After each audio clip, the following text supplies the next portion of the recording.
Welcome, everyone, to Sonoma Raceway, the wine country hills of Sears Point, California.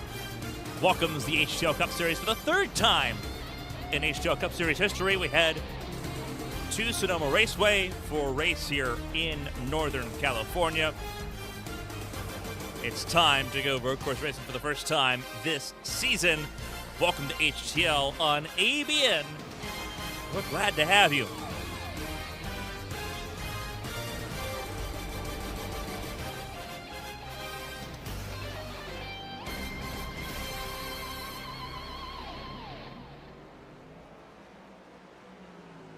.78 laps here for the winding hills of Sonoma Raceway. 13 corners here around this 1.99 mile racetrack. It is going to be challenging. It is going to be difficult. Everyone knows what to expect with that difficulty coming up here tonight. But we are glad you're with us. 1.99 miles. A lap here around Sonoma. They'll do it 78 times, 13 corners. This track initially opened back in 1969. Its current iteration has been around since 2004. Stages lap 20 and lap 40. No stage breaks. New for the road courses here this season. As it is everywhere else, no stage breaks. Only the points awarded at the end of laps 20 and 40 here tonight. We do appreciate everyone tuning in here to HTL on ABN for a wonderful Monday night of racing. Point standings going into tonight look a little like this. Bryn Roberts leads Emily Howe at the top of the board. Caitlin Height sits third after her win a week ago in Las Vegas. Zach Meredith, Zach Apperson, top five. Christina Ryan, sixth in points, ahead of Bailey Thompson, Dustin Hall, Brady Smith, Stephen Oberstadt, Pacey Widget, and Hunter Whitlock. Your top 12 in points. No Dustin Hall tonight. No Brady Smith tonight. Two important misses here. Brady Smith's car being replaced by Rudy Valentin, who last won here in Season 5. Last time we were here for the HTL Cup Series. Dustin Hall being replaced by Dale Markowski in the number 1.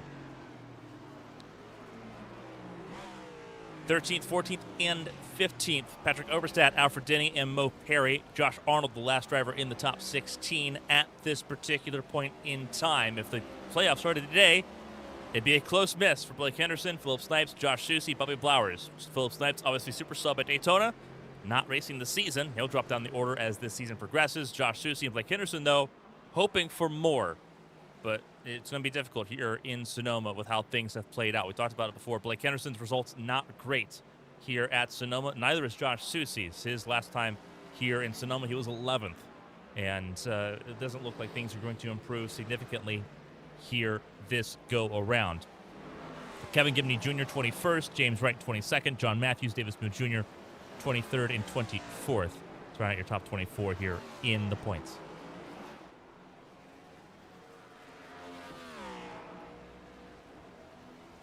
Qualifying is underway. Rudy Valentin currently top of the board with a little over 7 minutes to go here in qualifying.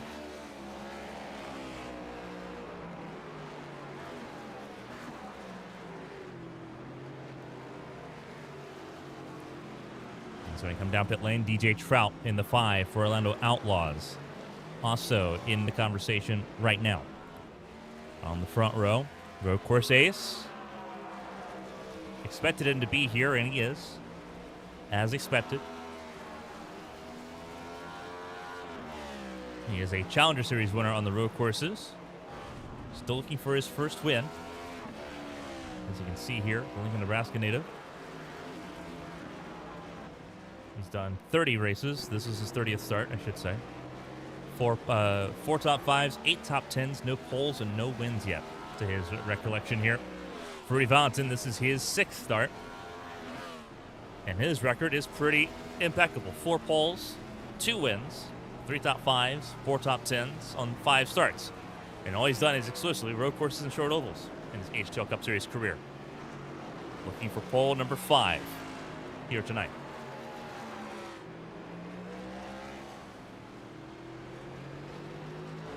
Valentin just now coming out of pit lane. DJ Trout in pit lane right now. Emily Howe, third fastest at the moment.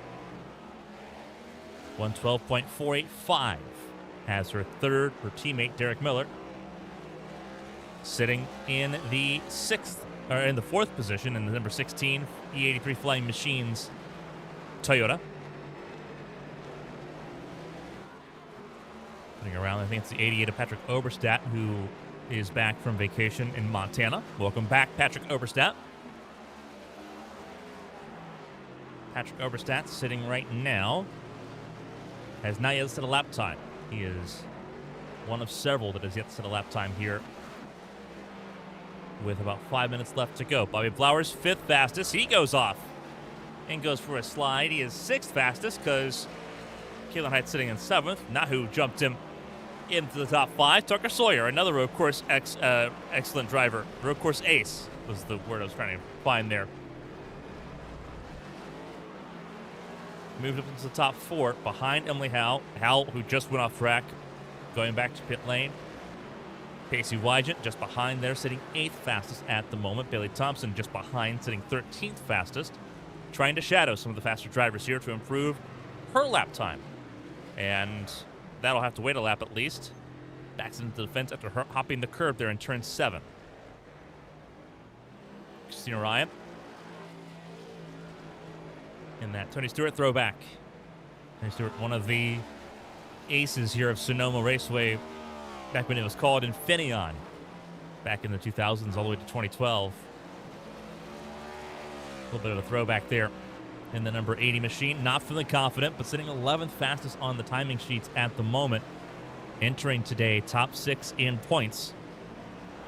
All you have to do is survive. We say it so often here, and it's not for our health. It's legitimate. For some, it's not about being the best. It's about being the least terrible. She went for a huge run for time, and we'll go up the hill and have a little bit of a radio roll. 11th fastest there for Christina Ryan, and his house will stay. Elias Flores, home racetrack for him. A little bit closer than that of California Speedway in Fontana. Flores, the Oakland native from the Bay Area. This racetrack, about 40 minutes from it. This is as close to a home racetrack as he's going to get. It looks like here he's 12th fastest. 113.373 his fastest lap time. Puts him row 6 at the moment.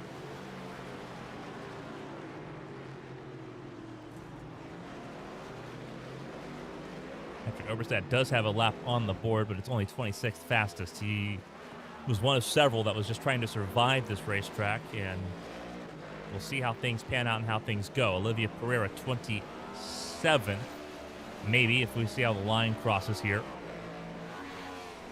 Coming across our finish line for Pereira.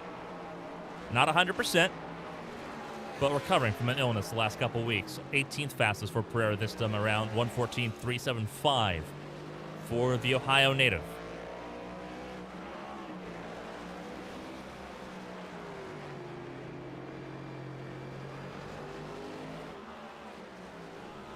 Valentine in the 95 for Brady Smith. Across our finish line, does he improve his lap time? A 111.7. Almost equalized it. 111.778. And they're saying it's invalidated because of an off track. But it looked like a really good lap time. DJ Trout struggling to improve. With 2 minutes left to go, we're about to see lap times come to an end. And Rudy Valentin is close to a 5th career pole position in his 6th career start. He is the magic man here at Sonoma. One here in the 4 car that is being driven by Zach Apperson tonight. Folded in as a super sub that season in season 5. Provided Tombstone Motorsports its only win that season. He's won it here in ABN. He is one of those that love this racetrack a ton, and just is more comfortable here than many.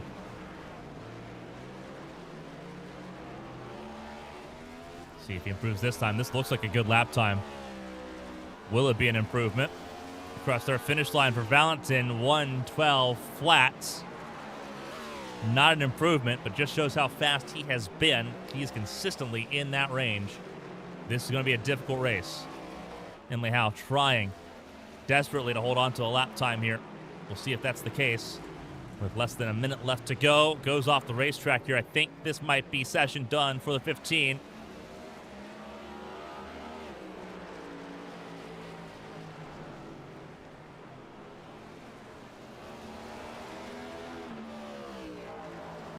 Very interesting way of taking the S's by just not taking them, I guess.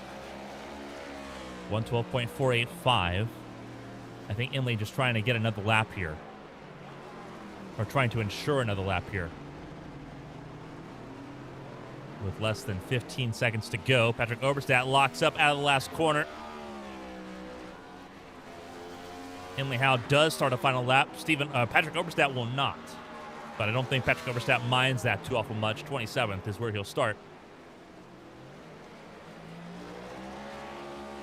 33 cars on the racetrack here. And Emily Howe spins it immediately in turn 3. And so will not have a chance to advance. Tucker Sawyer finished his lap, and it's not good enough to do anything because it's invalid. He will start 4th. Kalen Hyatt also finishes lap time and goes over the camping area there at the top of the hill. Everyone throwing those cars away. A lot of frustration here at Sonoma. This is a racetrack that will frustrate many. Few have learned to master it. Brendan Roberts, points leader going into tonight, will not complete this lap time. He will call it quits in qualifying here.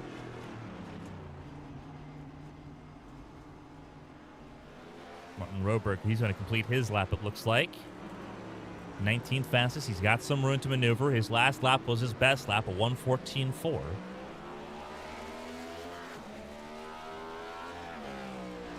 And across our finish line he goes. Does he improve? Yes, he does, it looks like here. Is it a valid lap time? No, it is not. Meredith also completed his lap time. He did improve. He improved 2/20th. And so qualifying has come to a close here in Sonoma. Well, we have a chance. We want to shout out everyone that is subscribed to us here on Patreon, our premier tier subs. Travis Logan, Dogman2935, Eli Sasick, Jason Scott, Alfred Denny, Weekend Hobby 22, Philip Snipes, Tyler Head, B-Dogs, Colin McDonough, Blue, KJ Gibney, J-Paw, and Jake Potak. Thank you all for all of your support. We watched Jake Potak win last night, the HTL Cup Series race at Indianapolis. And we appreciate everyone helping keep the lights on here at ABN this year. It's been greatly appreciated. If you want your name shouted out, Premier Tier subs get their name shouted out every broadcast. The QR code at the bottom right of your screen can get you started every single time. It's also in the description down below if you're watching this on YouTube.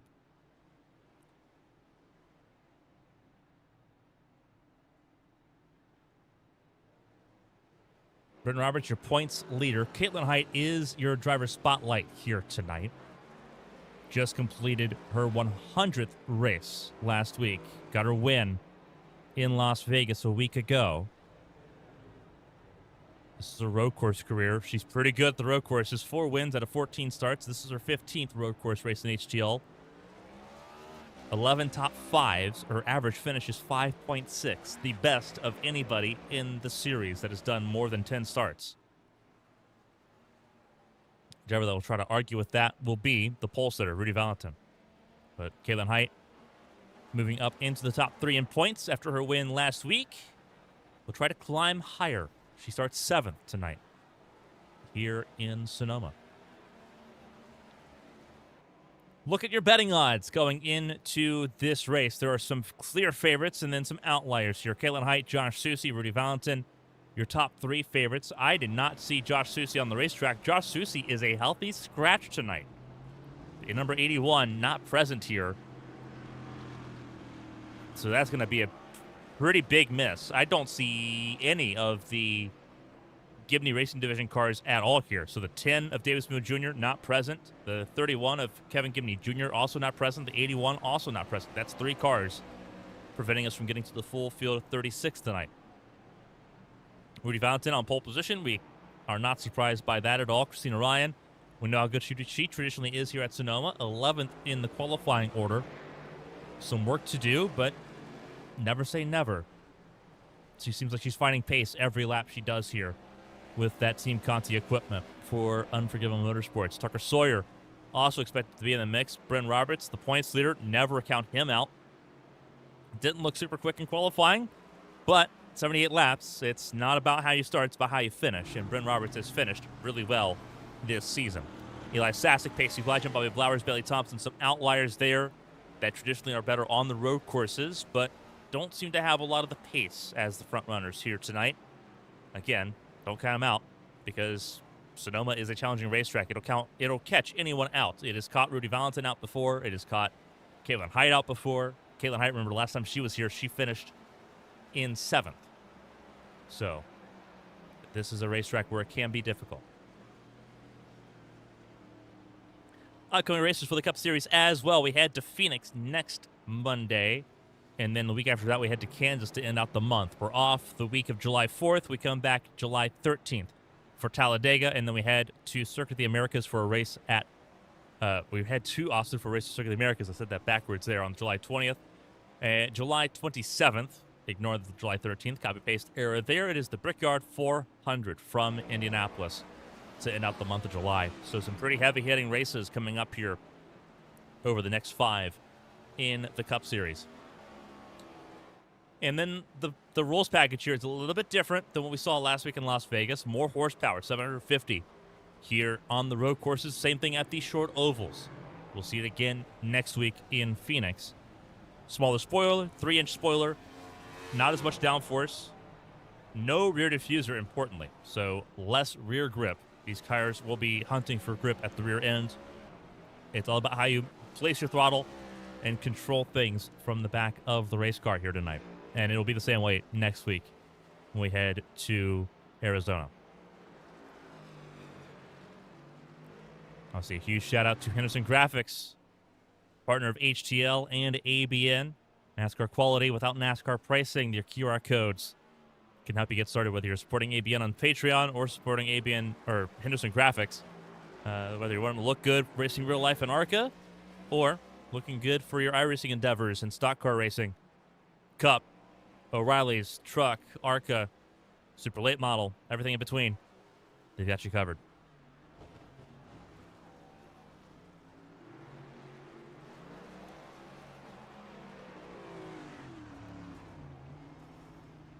And with that, I believe it's time to go over the starting grid here for the Sears Point 250 for the HTL Cup Series, Race 4 here from Sonoma Raceway.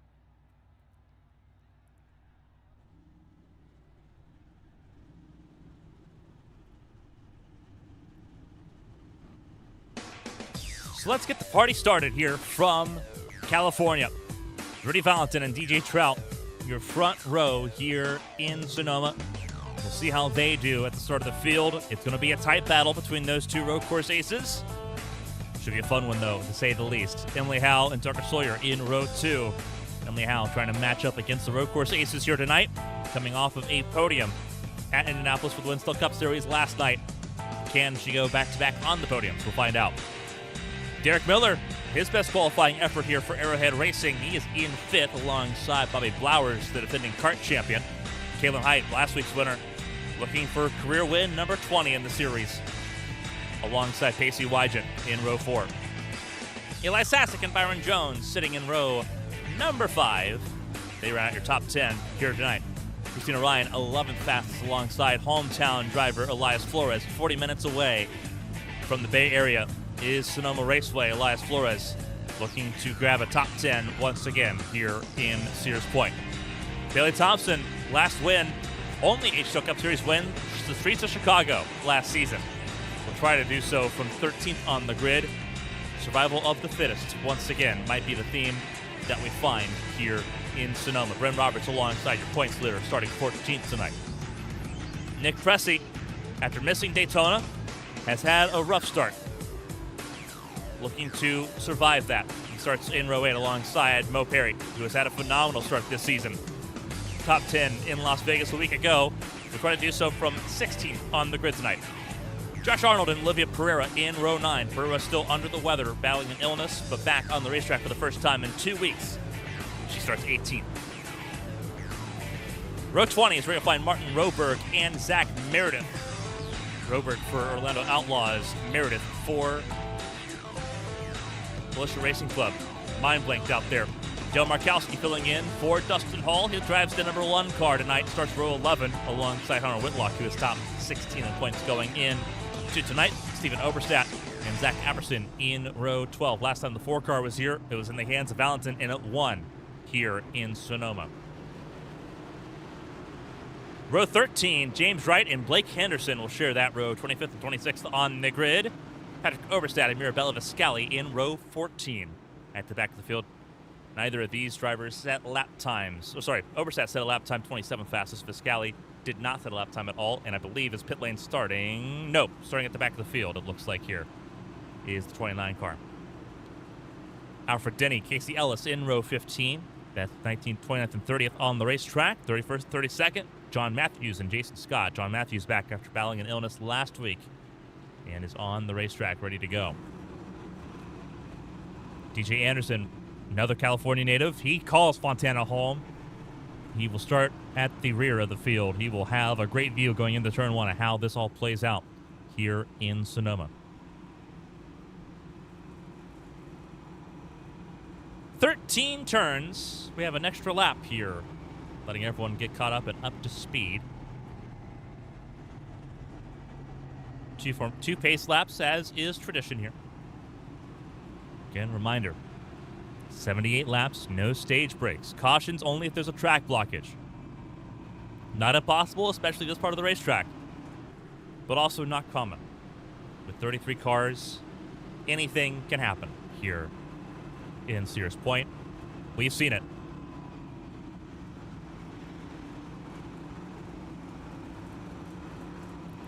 We appreciate everyone being with us while you're watching live on Patreon or watching live on YouTube. Reminder for those not on Patreon, we do have an extended post-race show, ABN Victory Lane, that is exclusively on Patreon for subscribers. We'll talk to more than just the podium interviewers. We talk to the top 3 every broadcast for free. We talk to those further down that want to have a conversation at the end on Patreon for ABN Victory Lane. You're all invited to come and join us for that conversation. It's going to be a lot of fun to see how things play out here. Stages at the end of lap 20 and lap 40. It will be a wild time.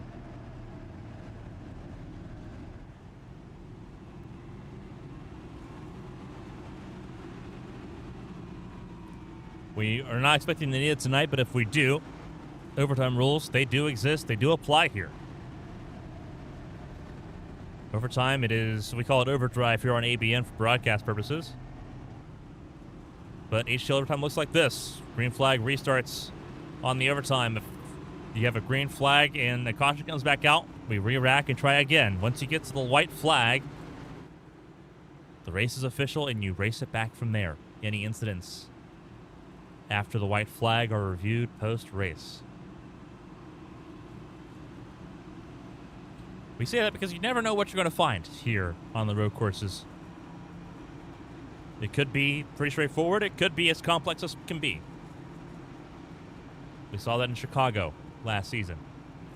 Far from straightforward. But you had to survive. It was in your hands to try to get things done. Billy Thompson was the fastest that day. Starts this race 13th. Everyone getting ready for 78 laps. This will be a grueling contest, but it will be a lot of fun to watch these drivers duke it out. Under the California sun, they roll through the hairpin and get ready for this last run to the start finish line. The engines slowly begin to climb And the sound of thunder comes to wine country. Valentin and Trout at the front of the field. The green flag flies, and the Sears Point 250 is underway.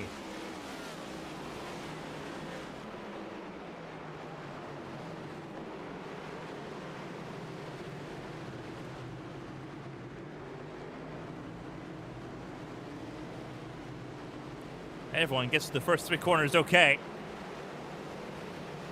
I think everyone trying to tiptoe around these opening corners. Already a spin. That's Flores, the hometown driver from Oakland. From the Bay Area. He has gone for a spin. Pacey Wygent, James Wright started from pit lane. They are back in the conversation already. At the front of the field, it is Rudy Valentin. He's already gotten ahead of DJ Trout. So has Emily Howell, though. Howell up to second. Trout with a slower start there. Got left behind there in turns 1, 2, and 3. Off the track as well now is the 67 Hunter Whitlock. He has gone for a spin. And gets back rolling the 67. So a rough start for a couple already. Valentin leads the way over Howell and Trout.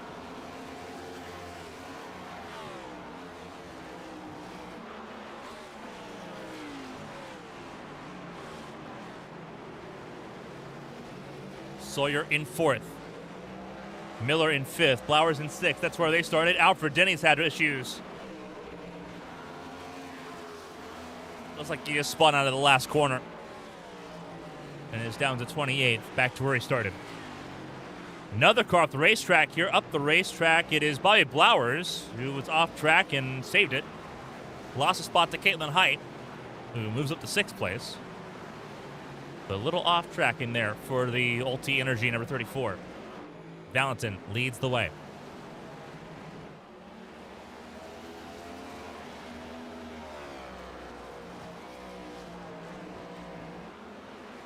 Meredith's also had an issue.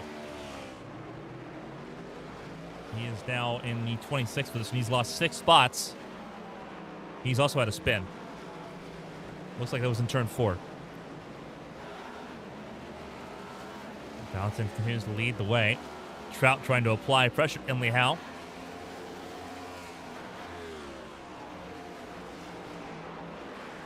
And Tucker Sawyer also in the mix, trying to give pursuit.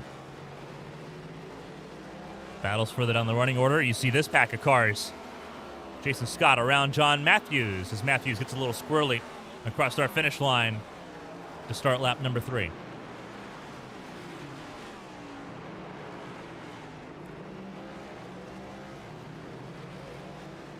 Passer Flores around Patrick Oberstadt, who's not making that difficult for Flores or for Meredith. Oberstadt just running the run laps, just kind of get things under his belt and play survival tonight. Steven Oberstadt ahead of Pressey, ahead of Viscali, the two NFG teammates there sitting 21st and 22nd. Did not qualify well tonight. Trying to move up the field, both of them. Pressey's down 6 spots. Viscali's up 11 already. But Pressey gets around the 18 as they work behind the 3 of Steven Oberstadt. Blowers trying to get around Caitlin Height. And it's going to be side by side across start finish line. It's close, but they're all right there. Eli Sasek also in the mix.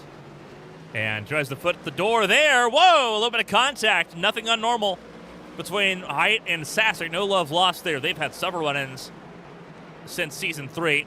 And Sasek goes deep through turn 3. Now down towards turn 4. Sasek will lose a spot for it. Christina Ryan goes on through in the 80.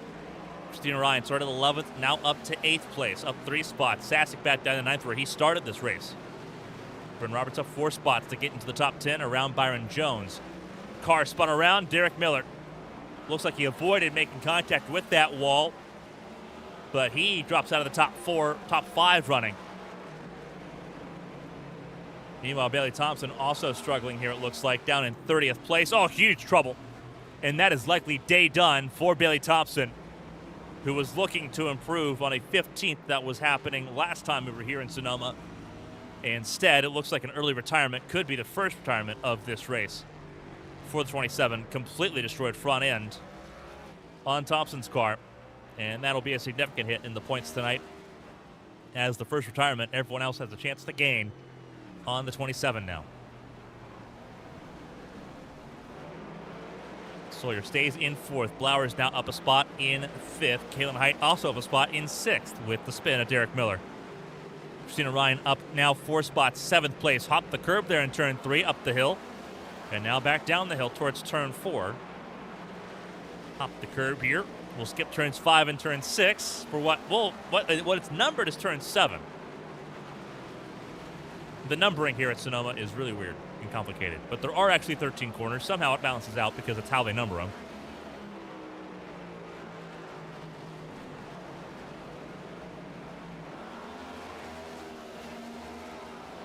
Eli Sasek trying to find a way through, now up to 8th. Bryn Roberts up to 9th. Byron Jones back to where he started in top 10 with Derek Miller down to the 11th spot.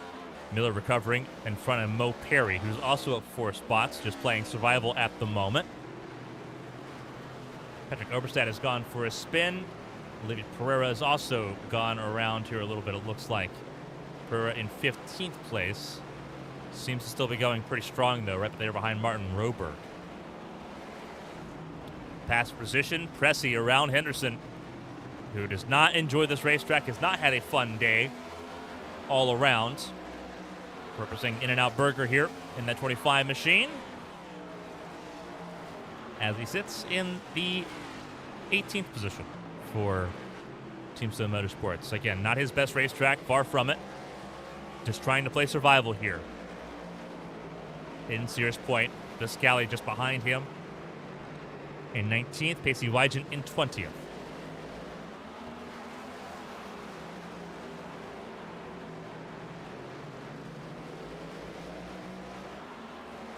Pacey Wygant trying to get around Henderson. Henderson's not going to make this too awful difficult, I don't think, on either Wygant or Viscali, and indeed, they both go through. And Henderson now in 20th place. Howe is under pressure from DJ Trout for second, but it's a 3.2 second gap from Howe to Valentin, who has said sayonara goodbye. We made a prediction that I think may have been incorrect. We talked about this race potentially being closer to that of season 5, where we had 12 lead changes. I think there might be none. I think Rudy Valentin might just check out. He is the only driver still running in the 112s. Everyone else is in the 113s or lower.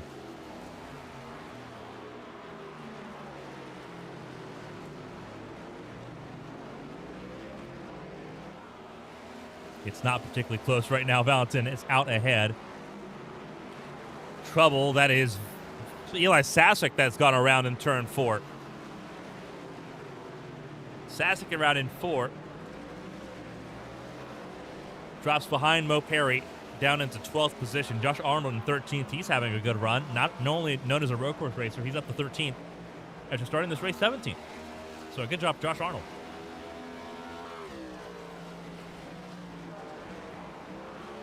DJ Anderson has had a rough time. He has had a spin that is out of the last corner for DJ Anderson, but he is up and running once again. Casey Ellis on pit lane. Looks like some damage on that car. He's been on pit lane now for about 2 minutes. Bailey Thompson's day effectively over as the first remnant of this race. So 2 cars down pit lane. 31 still circulating on the racetrack. And it is Rudy Valentin that leads the way. And it's always impressive watching how this all plays out here. Pressey trying to surge forward. The NFG teammates here, Pressey and Viscali, matching each other, did not qualify well. Neither of them did. But they are both on the charge forward, getting around Apperson here, going up the hill. Pressey gets the advantage there through turn 2. Viscali will try to make the pass happen into turn 4, it looks like here. And I don't know if there's any dice there. Going to try to make things happen either in 4 or in 7. Here comes Wygant, though. Also trying to make some inroads here. Wygant has not had fun. Down 10 spots where he started this race. Had a spin earlier. John Matthews is also at an off track, now behind Elias Flores in 21st.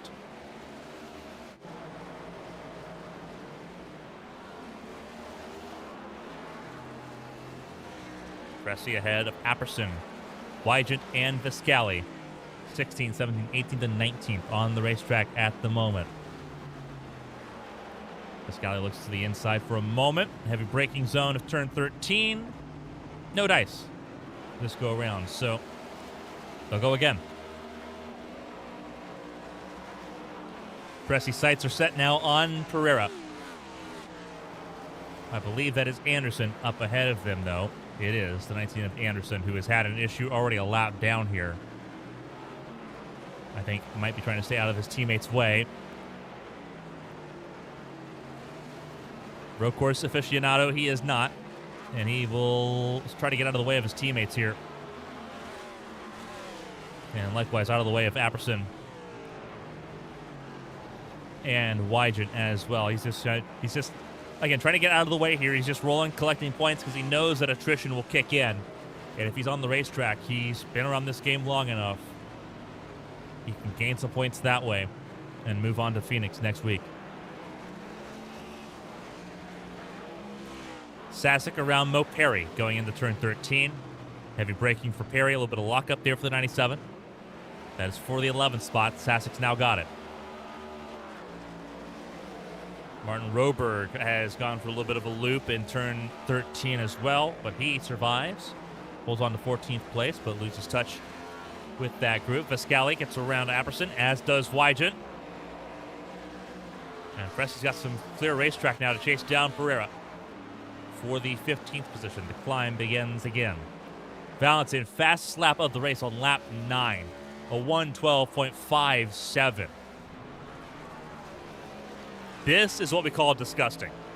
1:12.5 compared to a 1:13.1 for Emily Howe and a 1:13.1 for DJ Trout as well. There is no one touching him right now pace-wise. He is clear by almost 3/4 of a second a lap.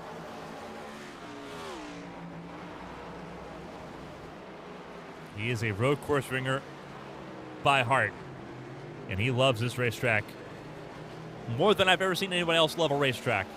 And we love Kentucky dearly. Battle for 9th. Miller around, potentially, Martin Roberg. Close quarters racing note as they go across the start lap 11. Baron Jones trying to hold on to that 9th place. Derek Miller would love to have it. As if that'd be surprising. Christina Ryan got passed by Brendan Roberts for the 7th position. Christina Ryan down into the 8th spot now, but still running pretty well at this particular point in time. In the top 10, it's pretty even stations. Further down, this is for 19th between Apperson and Flores. Flores spinning a lap 1 and has spent the rest of his race trying to recover. Jason Scott looking to attack Stephen Oberstadt. Likewise, this is for 24th on the racetrack at the moment. Remember, stage points are offered at the end of lap 20. Henderson has had himself an off track, it looks like here. And he is in 26th position. He is struggling to keep things on the island now. He's just trying to find pace in the 25 car. As a driver with the road courses, the first thing you think is it's on you. But again, open setups for the first time at Sonoma. There's a lot of variables that go into this racetrack. And a track that's already difficult.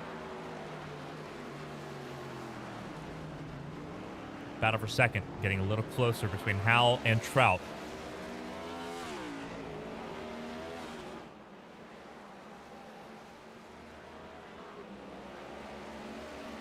Six seconds adrift of the race leader. As Valentin sets sail and says goodbye. James Wright, already a lap down by Valentin, will get passed by his teammate in Lehal, and will try to provide a little relief for DJ Trout in the braking zone for 13, and does so. But here comes Sawyer now as well. He stays out of the way for him on the approach the start-finish line. And through they go. Another issue for Hunter Whitlock. That was in turn 2. He is back up and running now, as you can see here. But he has had some issues. He is in 28th position, struggling mightily, as several are here in Sonoma. Battle for ninth. Battle for ninth still ongoing between Jones and Derek Miller. Miller a little deep there in turn 2.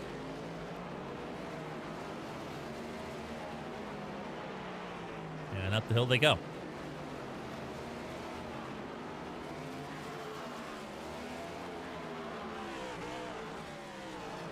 Flowers attaching to the tail end of Kalen Height. Bren Roberts also in that mix. Battle for 5th underway.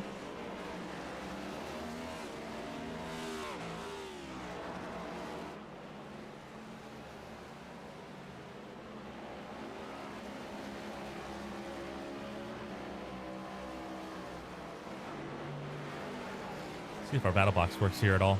I don't think it does. Could be wrong. We'll see. Love to see the battle box work here just a little bit. There you go. There's the battle box on the lower right of your screen. Height, Flowers, and Roberts. That's the separation for 5th.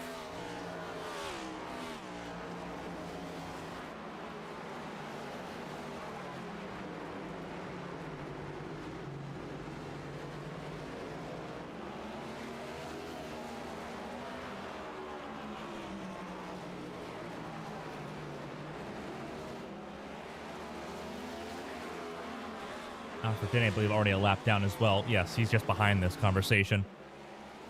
Not a part of the actual battle there. Christina Ryan goes around Alfred Denny. Teammates adjacent. The 80 not going to be held up by the 21 at all. Christina Ryan hoping that these three start battling a little bit amongst themselves because it allows her to catch up and battle for this top 5 as well.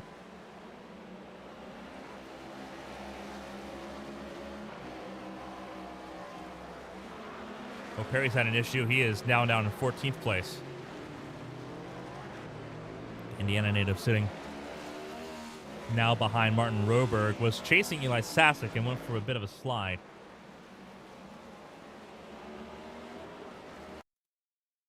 And here's what happened with Mo Perry. The now 14th place car was ahead of Josh Arnold and just loops it there at the top of the hill. That is out of turn 3. And see a couple more cars come on through. That's actually at turn 2. There's turn 3. That's how River got through.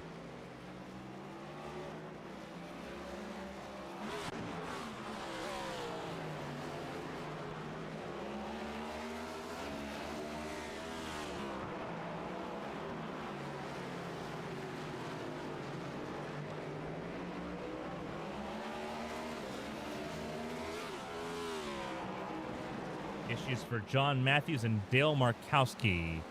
Markowski is looped it in turn 13. Patrick Oberstadt gives him a little bit of a bump, so does Hunter Whitlock. And they all go through.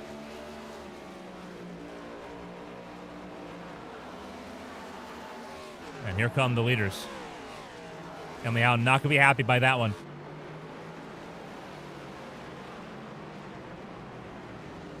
PJ Trout going to be appreciative of having a chance to go up into the battle for second place. And side by side they go. This is Trout's opportunity to get the second place again. And Emily Howe's going to be fuming by the lap traffic there. So is Tucker Sawyer. He's been even more prone out of position. Trout up to second. Howe hot on the throttle, almost loops it in turn 4. And Trout gets clear of Howe. And Howe has a chance to run away with second place. Does not have the pace to battle with Rudy Valentin, it doesn't look like. But has a chance to secure second. Ben Roberts under the bumper of Bobby Blowers. Through the S's here. And the approach to turn 13, the last corner of the racetrack. Caitlin Heights pulled away just a little bit from this battle for 5th. Mo Perry under the bumper of Pacey Wygent as well. Up in the 13th position. Perry in 14th still. Roberg had an issue and is now down in 15th place once again in that Asan numbered 60. Flores under attack by Viscali and by John Matthews, who had that spin a little bit ago.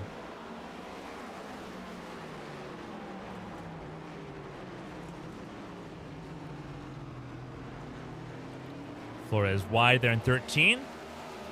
Gives Viscali and Matthews a chance.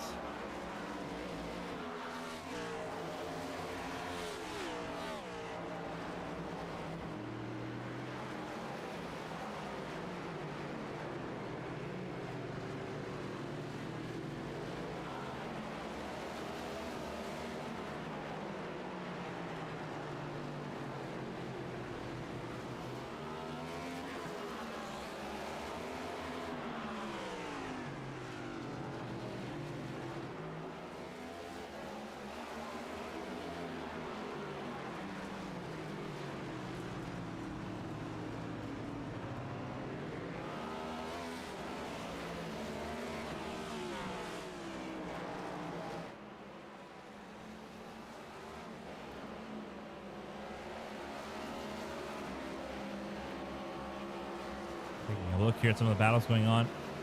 These battles pretty stagnant at the moment. Everyone trying to hang on to these tires the best that they can. As we circulate around on lap 18, Rudy Valentin looking for maximum points here on offer. I'm going to say it's hard to deny him with the performance he's had so far.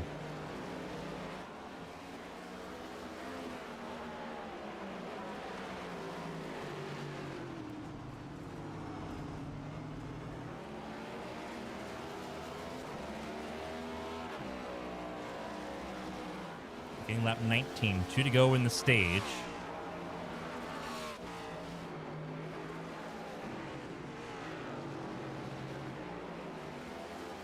Flores and Viscali battling for 17th place. Alfredini trying to stay the best out of the way that he can. And we'll let Matthews go through as well. Christina Ryan under attack here from Derek Miller. Miller's gotten around Byron Jones in the meantime and is now trying to climb his way up into the top 8 here. Christina Ryan trying to hold on there in that number 80 machine. That's right on board with the 80 as part of this battle. There you go, a good look from the back of the number 80 machine.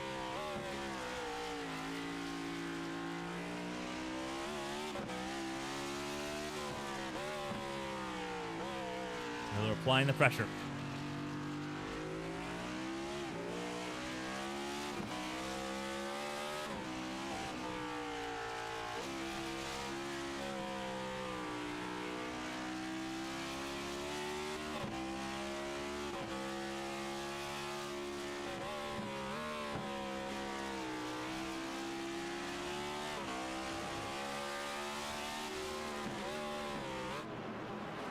Position here, turn 13. Miller goes super deep, hip checks the 80.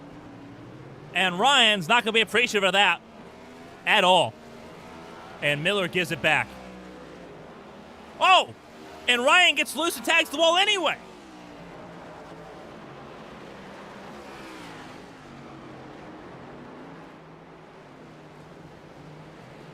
Not a happy camper with that move. Miller did give it back. A little bit more percent. We knew he kind of overdrove there. And so they'll re-rack and give it another shot. Rudy Valentin, untouchable so far. 9 seconds adrift to DJ Trout, who is still under attack for Emily Howell. They have not separated too awful much here in that battle for second place. Car running deep. That is Pereira tagging the fence there in turn 13. Valentin goes through and will win stage 1 handily. And the race continues on from there. So the 95, and then DJ Trout from the 5.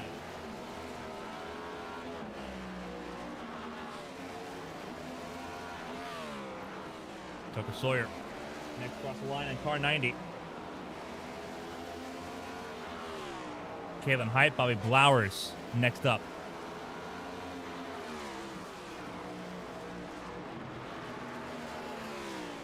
Brenton Roberts, Christina Ryan, Derek Miller once again on the attack there, and then Byron Jones in 12th.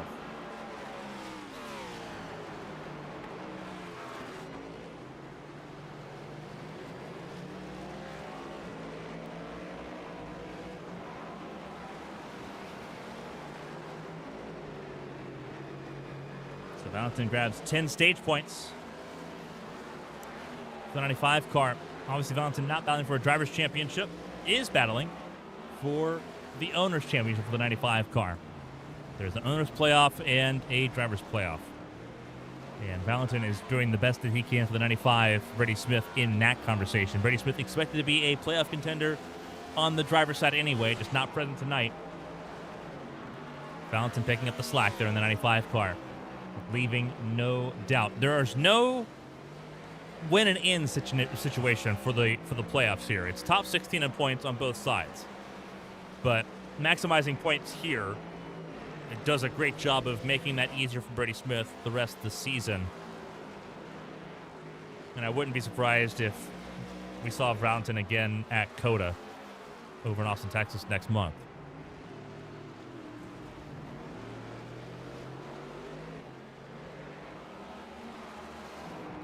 Battles have subsided for a little bit here. There's still a little bit of a battle going on that is between Pressey, Flores, and Viscali, 16th, 17th, and 18th on the racetrack here. Flores between the two NFG Motorsport teammates, as James Wright comes down the pit lane.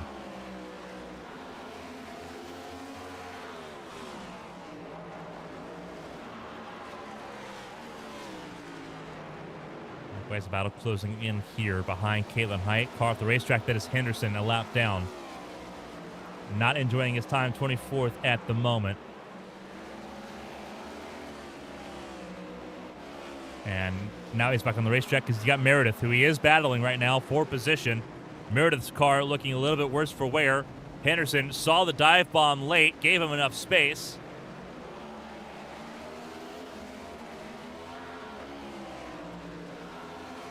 Whoa, in trouble, Meredith in the fence. Oh, a huge shift for Meredith. Huge hit for Zach Meredith. Contact with the 25.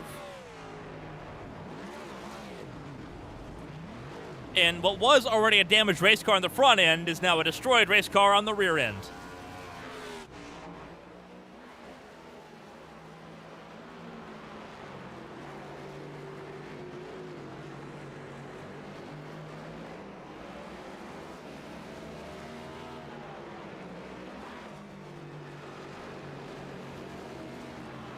Henderson and Meredith tried to do what we've seen the front runners do, what Trout and Howe did, and it didn't work out the same way. And it worked out worse for wear for Meredith. Both cars a lap down were battling for that 24th position. Painful all the way through. Pereira now also under attack from Henderson. Pereira's had an issue. Pereira down pit lane though. Here on lap 24. Valentin leads the way, though.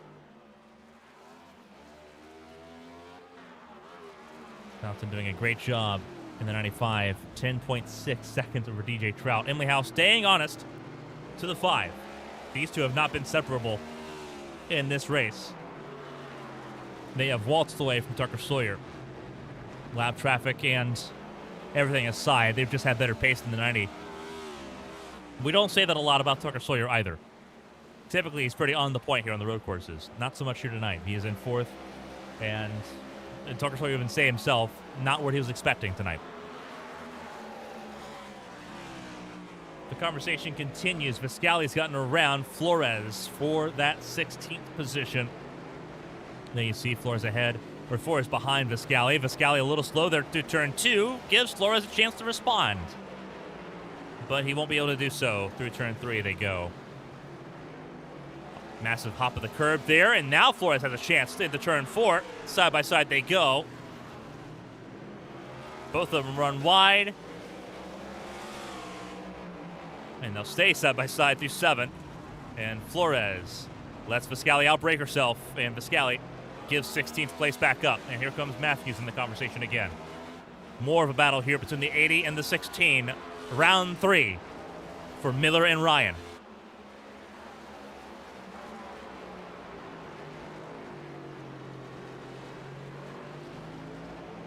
Byron Jones not far away from this conversation, but not quite in it yet. The battle is what you see here on your screen for the 8th spot. Miller a little loose there through turn 3. Down the hill they go now to turn 4.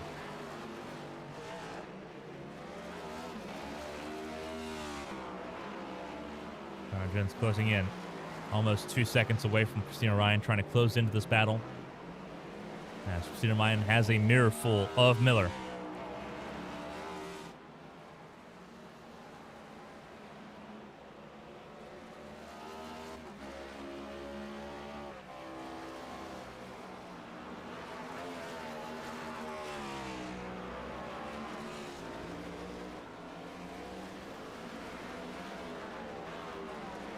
Heavy on the brakes again for Miller.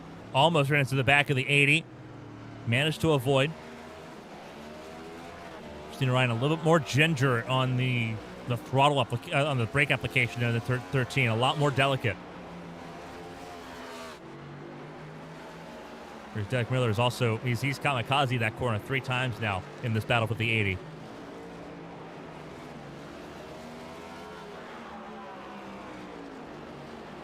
Matthews behind Viscali. Viscali comes down pit lane this time. Matthews stays out.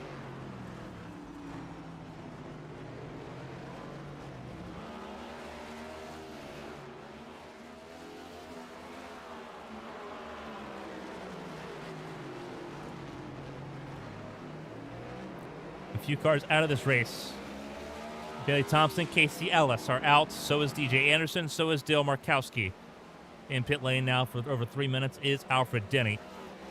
Olivia Pereira back out and running. So is James Wright. But they are far from the lead lap at this point.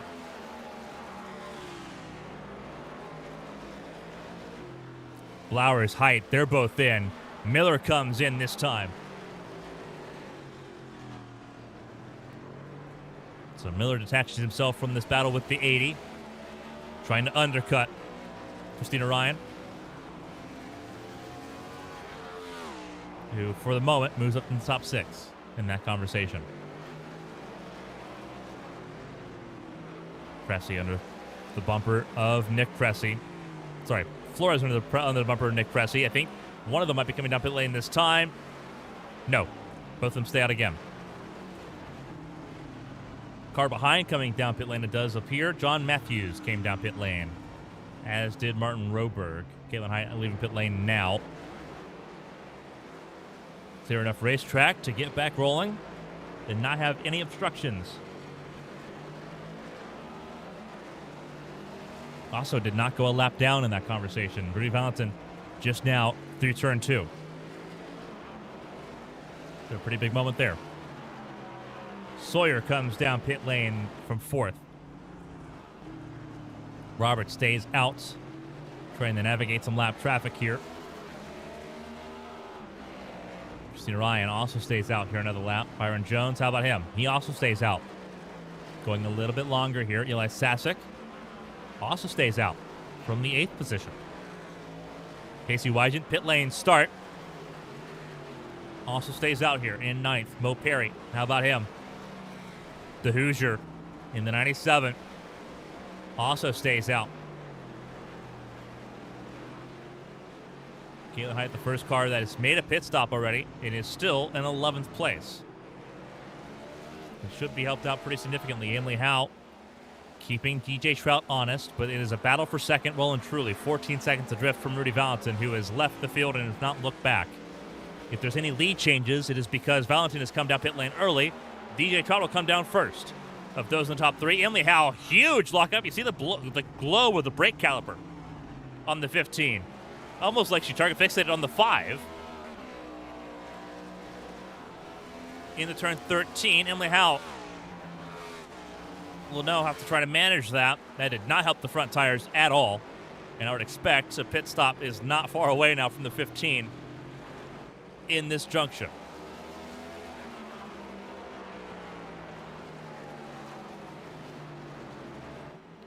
Ryan and Jones also down pit lane now. There's Jones down pit lane. Christina Ryan already in the pit lane. There she is. Eli Sasek also down pit lane this time. Wygant stays out. But he's got traffic. That's James Wright and Blake Henderson that he's had to deal with. Wright makes it easy out of turn 13. Tucker Sawyer's already been down pit lane and got ahead of Mo Perry. And Mo Perry will not see the face of Kaylin Heights as they roll up the hill now from turn 1 to turn 2.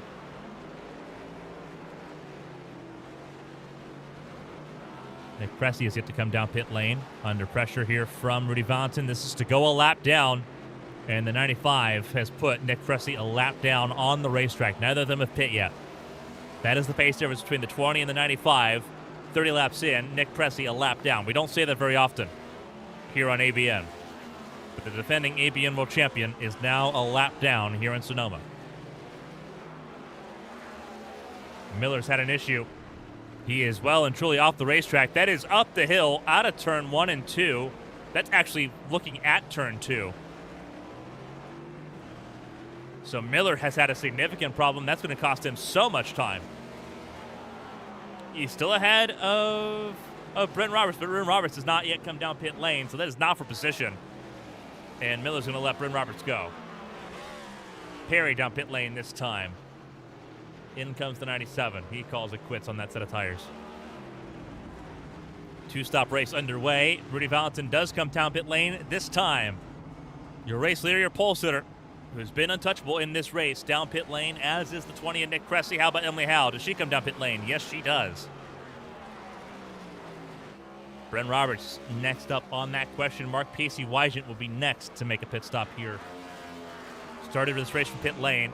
Has a couple laps of fuel. Did not take part in the formation laps here in that pit lane start. Roberts down pit lane. The top three are all in. Pacey Wygant just now rolling through turn 7. And away we go.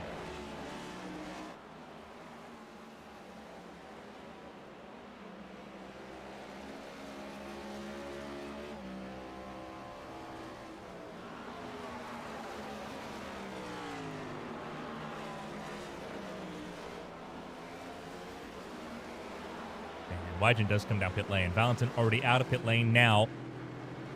And it looks like he's going to lead all 78 laps of this race, is how this looks at the moment. Emily Howe, importantly, gets second place back. DJ Trout had an issue in that undercut.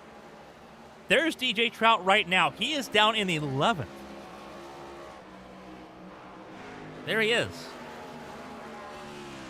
And speaking of the devil, and it shall appear, Emily Howe is off the racetrack. Still second. No damage on the 15 car, it looks like.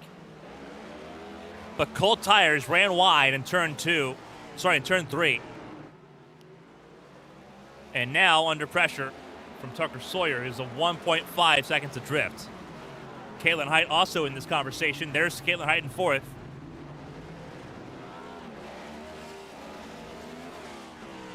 Sketchy times here in this top 5. And what was already a 15-second gap is now 22 seconds for Rudy Valentin over everyone else in this field. You could have given Valentin a go-kart, and the result wouldn't have been any different.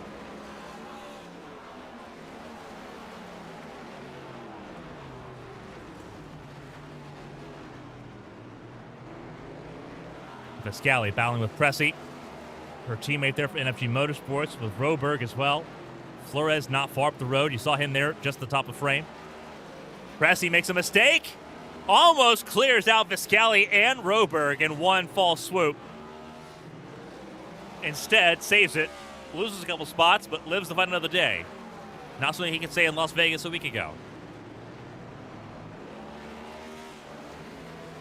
This group's already a lap down to Valentin. Car spun further back, Meredith.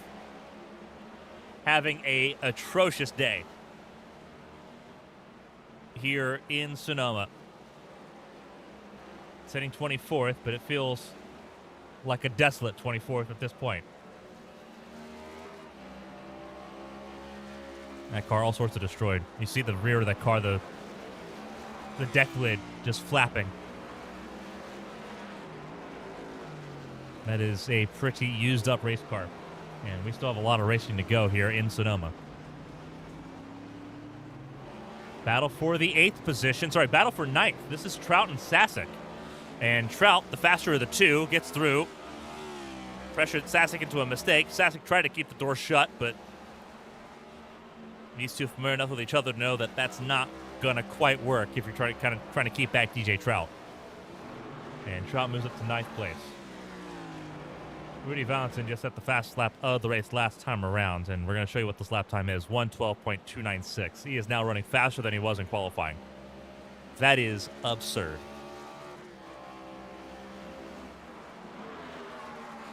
Moments of greatness, this is one of them right now.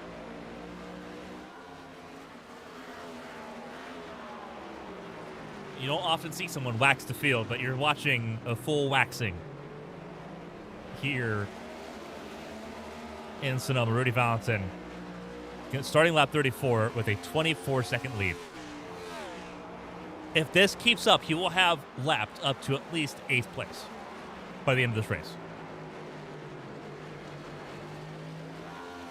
Nick Pressey battling Martin Roberg for the 17th spot after losing it in a lap before. He's going to give it a pretty solid go here on board with the 20 car in 18th.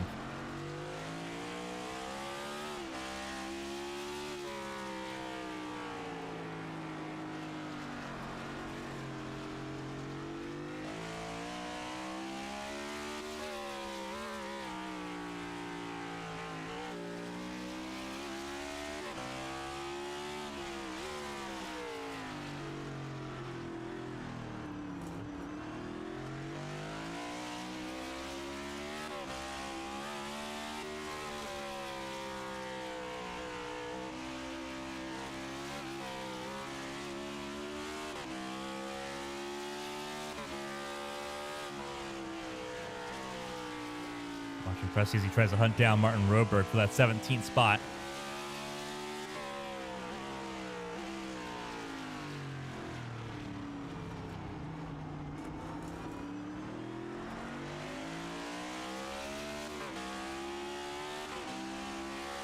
A little bit of latency there for Roberg. And here goes a shot for Nick Pressey to 17th. Watching that pass on the onboard.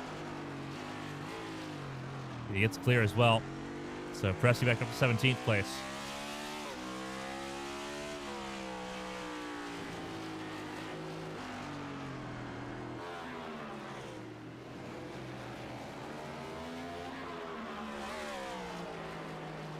Henderson is in for the first time today. Made it to lap 35.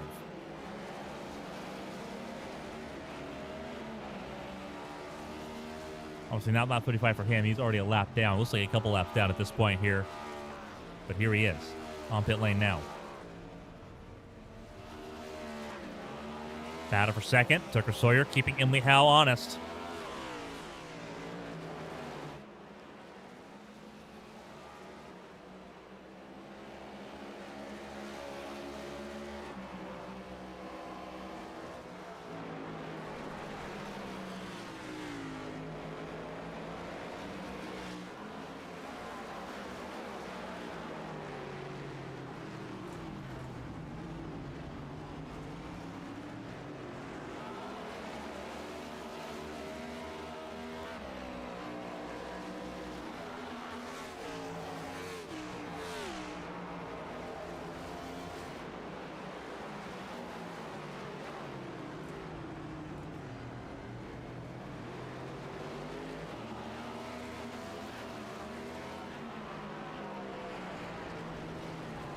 Off track. I believe that was John Matthews. John Matthews is off track, but he's not the one I saw. Alfred Denny was the driver I saw off track. Going up the hill has been very difficult for some drivers already tonight. John Matthews in 19th place, now a lap down to this battle for second and third. And Emily Howe has now pulled about a second on Tucker Sawyer here. Byron Jones on the bumper of Christina Ryan.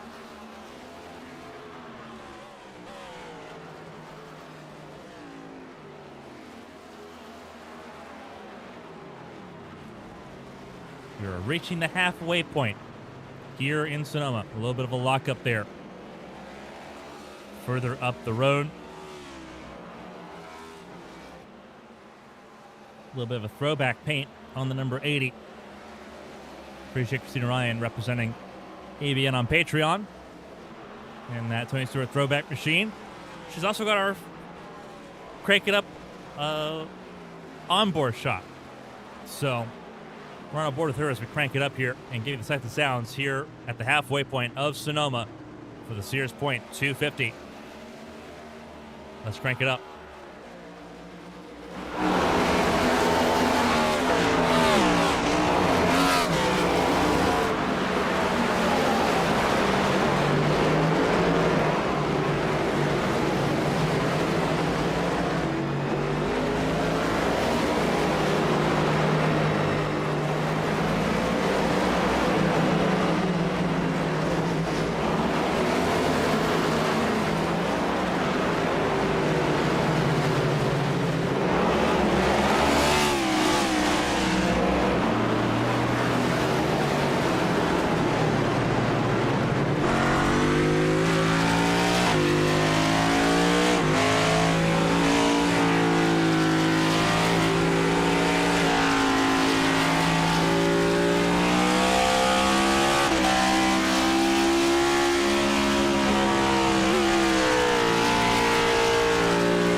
a demanding race here in Sonoma.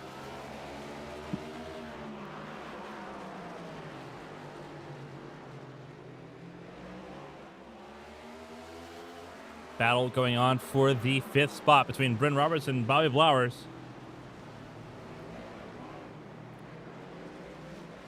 Bryn Roberts gave it a go, but not good enough.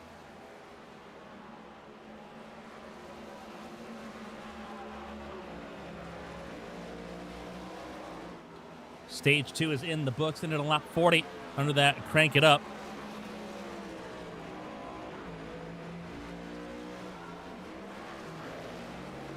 We'll see how this battle materializes here. And we'll walk you through the field.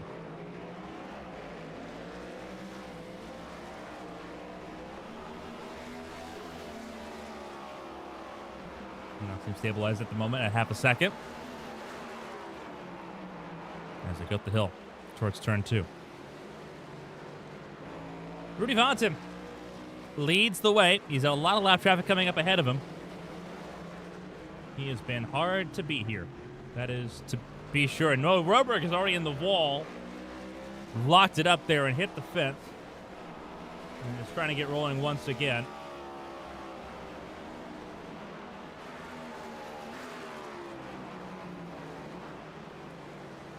Rudy Valentin started this race at the front of the field, has not looked back, has led every lap so far. Everyone's got another stop to make here in this race. It's a 2-stop event. Valentin was one of the last ones to stop earlier. So he's got a little bit to go until he has to worry about making another pit stop here. He last pit on lap 30. He's going to make it lap 60 pretty easily here at the front of the field. Emily Howe sitting second, qualified this race in third, got ahead of DJ Trout on the pit stop cycle, and is doing a pretty good job at the front of the best of the rest at this point. Sitting 29, almost 30 seconds away from Valentin, though. If that keeps up, it'll be closer to a minute by the time this race is over. As she hops and jumps across turn 3, and down towards turn 4 she goes in that second spot. About 3 seconds adrift is Tucker Sawyer,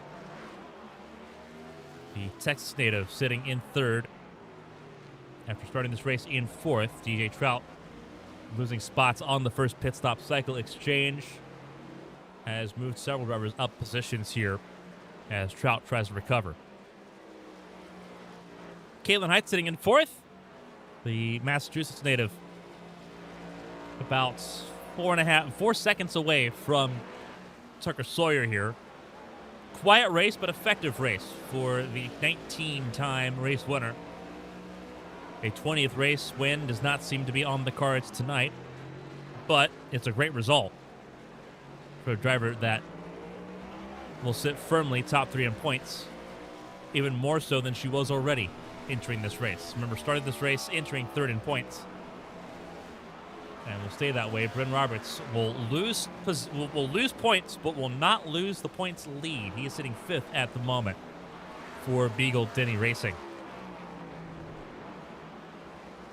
The Marylander, or the Maryland native, I don't know what they call it, what the demonym for the people of Maryland are, but Baltimore native, sitting right now in the 5th position.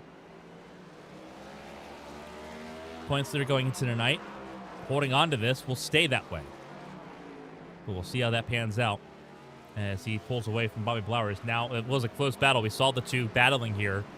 Blowers locked up and made a mistake and is now over 2 seconds behind. Bobby Blowers sitting there in the 6th position. Not a bad result, all things considered. No cautions. Everyone had to really kind of just grind it out. The defending kart champion. We knew he was going to be good. He was top 10 here in Season 5 last time we were here in HTL. And he's improved that. He was 8th fastest. He was 8th place then. He's sitting 6th right now, so it's an improvement of 2 spots if he can hold on to it across this last set of pit stops coming up here in about 15 laps. DJ Trout needing a better pit stop sequence this go around. Into the pit stop sequence second. Exited the pit stop sequence 11th. He's gotten himself back up into the 7th spot, dealing with lap traffic. That is Josh Arnold ahead of him. But DJ Trout sitting in 7th and on an island as well. Not really close to anybody here. Blowers almost 20 seconds up the road. That's how much he lost on that pit stop exchange. Christina Ryan battling with Byron Jones. This is for 8th place. This battle has reignited once again. Christina Ryan started this race in the 11th spot and has been in the top 10 largely since lap 1. It hasn't really been an issue for Christina Ryan. Made spots immediately and has stayed top 10. 8th has largely been the average running order for her. Spent a little bit of time in 7th. Has been as high as 6th in this race. Has not been top 5 once here in Sonoma. Here tonight, I should say. But so far doing well. Byron Jones sitting in 9th place. Started this race in 10th. He's up a spot. Basically in exchange with Eli Sasek just behind him. His home track's next week when we head to Phoenix. He's sitting 9th, though, at the moment. He's got to keep eyes both in front and behind him because Eli Sasek started this race in 9th, down in 10th. Keeping himself consistent. There's his teammate, though. Rudy Valentin's coming around to lap these three. So he is now working on lapping the top 10 here. Sasek, last car on the lead lap. It is impressive what Valentin has done tonight, and he's not done. Starting lap 48, 31 laps to go. It is going to be... I'm interested to see how close he gets to Blowers here, trying to lap the top 5. Blowers in 6th is sort of the gatekeeper to that. And Sasek will let Valentin go through. Not that Valentin has a lot to lose here. He's 32 seconds ahead of Emily Howe right now, which is staggering, to say the least. Now a lap down is Eli Sasek, his teammate Pacey Wygant. Ascent cars all over the racetrack at the moment. Wygant, the New York native, sitting 11th place at the moment, having a quiet race on an island as far as positions go. He's 8 seconds clear of Derek Miller, 11 seconds behind Eli Sasek. Not a lot to gain or lose without mistakes taking place here for those in the top 10 now. Derek Miller in 12th place. He's had a couple of issues, couple of mishaps that's taken him out of the top 10. But here he is, sitting in 12th place, trying to keep things straightforward. By far his best performance this season so far. He's had a chance to just sort of work through his own devices. And it's not been a bad effort for Derek Miller in that 16 car tonight. Mo Perry sitting 13th place. Miller started this race in the top 10. Perry started this race in 16th. He's up 3 spots. The Hoosier, the Frankfurt native, sitting 13th at the moment after starting this race 16th. One of your biggest gainers of this race, the biggest gainer of this race, Mirabella Viscali. Damage on the nose of the 18 car. But Viscali sitting in the 14th position, the Indianapolis native. Started this race well down the running order. Down in the 30... Trying to double check here, make sure my math's right. 33rd position. So she started... That doesn't seem right. I think she was 32nd on the starting order here. So I think this is actually 18 positions gained. And 13th will be 19 if she can get to Mo Perry 3 seconds up the road. Nick Cressy, where he started, he had an issue. He has recovered to 15th place. Had an issue on lap 1, spun, and it has been rough sailing since. Car looks clean, but it has been difficult for the number 20, Nick Cressy, who has had a rough few races here. It has not been great. Did not take the start in Las Vegas. Spun here on the opening laps here in Sonoma and has recovered to 15th place. It has been tough sledding, but no cautions to note, so it is largely been him on his own little island here. 16 seconds behind Viscali, 15 seconds ahead of John Matthews in 16th place, who started this race in the 30th position. Sitting right now in the 16th spot for Atlanta Outlaws, representing Creeper Host, one of the several sponsors for Orlando Outlaws, as they sit 16th at the moment. It's a pretty wide margin. 35 seconds all the way back to Zach Apperson. That's almost a full pit stop for John Matthews. Zach Apperson in 17th place, keeping himself rolling on the racetrack. This will be enough to help keep him in the top 16 in points as well. Into this race, top 6 in points. And we'll be trying to keep that through the road course. I think that was best case scenario, was trying to stay top 16 in points and giving yourself a chance going into Phoenix next week to get back into familiar grounds, put your feet back on terra firma. He is not far away from Jason Scott, though. Jason Scott better on the road courses than he is on the ovals. 18th place. It has still been rough sledding for the 91 car. But he's been quiet, he's been effective, he's been clean. We've not said his name much so far this season, and that's kind of a good thing if you're newer to the series. Ran a partial season last season, and now for Jason Scott, it is very much just build on that. If we're not saying your name, usually it's, if you're back here, normally it's a good thing. And Jason Scott looking for what could be a pretty good day. All things considered, got around Apperson. Apperson did not fight him too awful hard on that. Apperson, again, keeping the car on the island is the main objective, is for the 4. As it has been for Steven Oberstadt, the team leader of Team Ralph for Beagle Denny Racing. Top 20. I think he'll be tickled pink by the idea of finishing top 20 with minimal issues in that number 3 car. He is not a road course aficionado. Has openly said doesn't like him. Has not need to worry about it. He's sitting 19th at the moment. I think a survival at the top 20. I think he'll take that as a win. Looking at Phoenix next week, a track where he is 100% expected to be a contender in Arizona. Zach Meredith, he's where he started. Back ahead of Henderson. Those two had a run in earlier in the race that's resulted in more damage to that 2 car that was already damaged at the start. Both of them had rough times here tonight in Sonoma. Meredith in the top 20.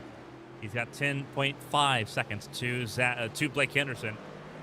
Meredith, importantly, started in 20th. So him and Pressey are back where they started this race, 20th and 15th respectively. Blake Henderson started this race 26th, did not have a great qualifying session, has not had a great race, but he wasn't expecting to. And sometimes you manifest where your mind is. If he wasn't going to have a good race, it wasn't going to be a good race. Didn't get a lot of track time either. Just been a rough day for him in that 25 car as he sits in the 21st position. He is very much looking forward to getting out of Sonoma and getting over to the ovals once again, where that 25 car is expected to be a contender for most of the next few races. James Wright is in 22nd place. Again, survival of the fittest, and James Wright in 22nd, keeping that car rolling. Not a lot of damage on that car either. Some off tracks for the 14 car, but largely keeping that car in one piece. That's sort of what you want to see here for him in 22nd place. Started this race in 25th, so he's up 3 spots. Josh Arnold still rolling around as well, sitting in the 23rd position. Just sort of taking the hits as they come in that number 12 machine. Elias Flores in the 99 is out of this race. And you're going to see several cars out of this race. Martin Roberg also out of this race after 40 laps. Has called it quits. Olivia Pereira still rolling on the racetrack. There she is. The Akron native. Started this race in 18th, though. Has not had a fun time. But we'll gain a couple spots here with Flores and Roberg retiring. But Pereira was last on pit lane for 12 minutes, getting damage repaired. So is very much just soldiering on, despite still battling an illness here in Sonoma. Alfred Denny also still soldiering forward. He has not had a fun time. Does not like this racetrack at all. Was very blasé with his disdain for wine country here in California, but he's sitting 27th here. Started this race 28th. Just trying to finish this race and move on is where he's at the moment. He's also the last car running, position-wise. Patrick Oberstadt, Hunter Whitlock, Dale Markowski, DJ Anderson, Casey Ellis, Bailey Thompson, they are all out here before we even get... most of them all out before we even got to lap 30.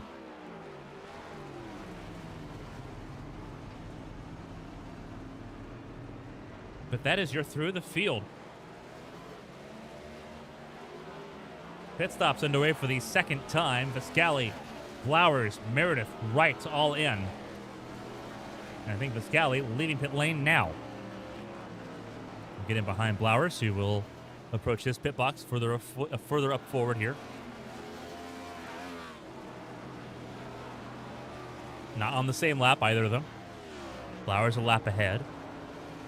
Fiscali will make her way back onto the racetrack here in the 15th position. Lead lap cars on their way through. Or sorry, not lead lap cars anymore. They're all lapped down to Rudy Valentin. But a lap ahead of Fiscali. Fiscali slots in behind them. And we'll just sort of stay with them until they come down pit lane. Christina Ryan still leads the bunch, now up into the 7th spot with Flowers coming down pit lane. And this is still the tightest fight here on the racetrack. And it's not particularly close. 33 seconds the gap at the front of the field, and then it's a further 5 seconds between Howe and Sawyer. 9 seconds between Sawyer and Roberts. Hike came down pit lane, was in between those two. And then Trout even further afield. Trout in danger of going a lap down here. Rudy Valentin setting laps right now, still in the 113s. He's the only driver even close to that right now. 113.1 for Valentin. Everyone else in the 114s are slower.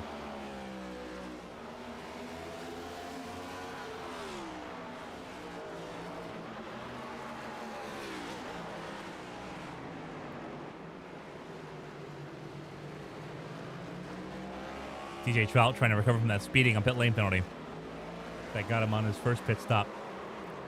And Christina Ryan almost loses it at the top of the hill. Will lose those 2 spots she was trying so hard to defend. Just a little too aggressive there at the top of the hill, and it cost her. And now she's going to try to battle those back, and thankfully they're going to battle each other immediately here. Blood in the water for the Sharks, battling for just outside the top 5. This is all in the top 10, minus Fiscali, who's a lap down to this group.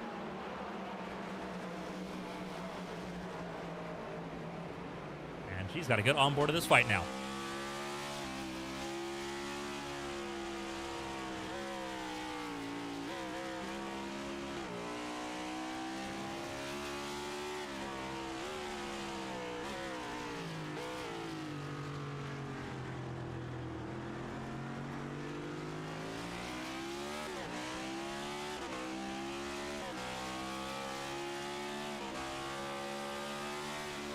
John Matthews down pit lane here. Most pit stops aren't going to happen for another 3 laps here. Until about lap 60, and that should get everyone to the end of the race. Everyone's going to take about a half a tank of fuel to get there. Which means lap times are going to fall pretty significantly. Everyone's going to set their personal bests on these last set of pit stops. Emily Howe is in. Sawyer's in. Miller also in pit lane.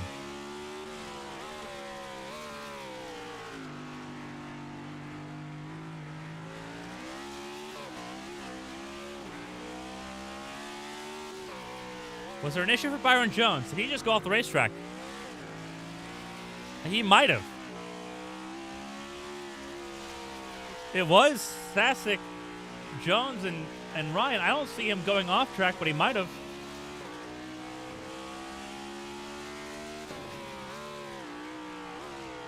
Ryan comes down pit lane this time. Sasek stays out.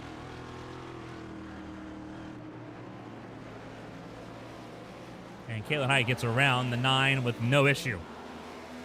Here comes Fiscali, also trying to get around. And Sasek did not give the 18 any quarter. 13 was a lap ahead, so Sasek obliged to be a little bit courteous there. No such luck for Fiscali in the 18.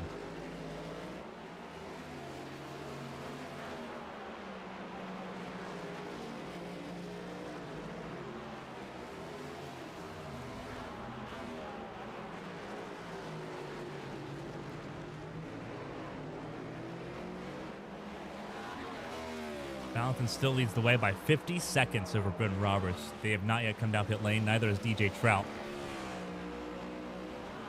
And Valentin comes down pit lane this time. So your race leader comes down a couple laps early. But he has a full pit stop advantage over Roberts and Trout. So here he goes.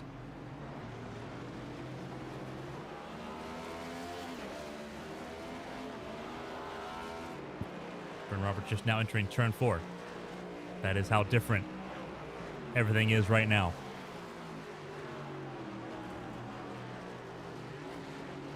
Trout in third, Howe in fourth, Sawyer fifth, Height sixth, Wygett seventh, Sasek eighth, Flowers and Ryan your top 10, but things are still circulating.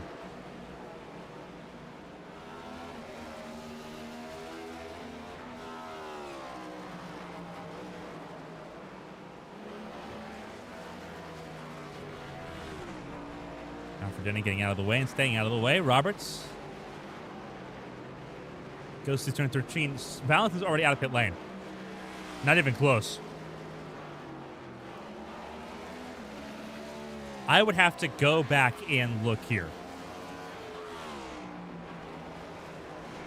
I would have to go back and look here. I don't think a driver has ever led every lap of a race in HTL. I don't think it's happened.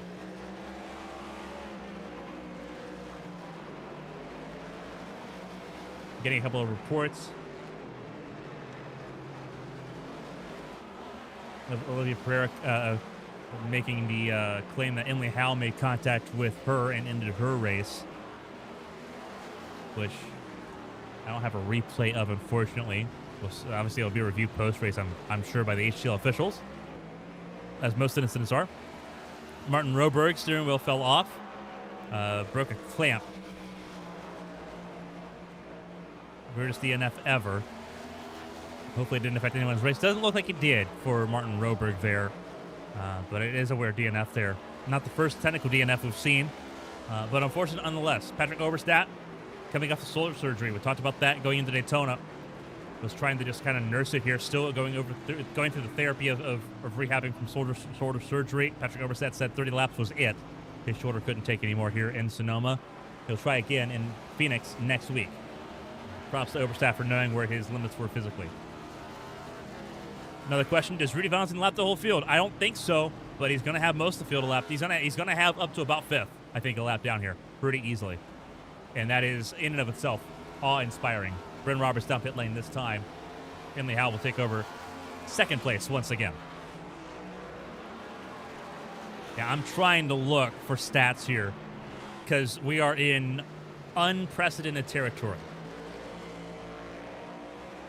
I don't think anyone's ever led every lap of a race before.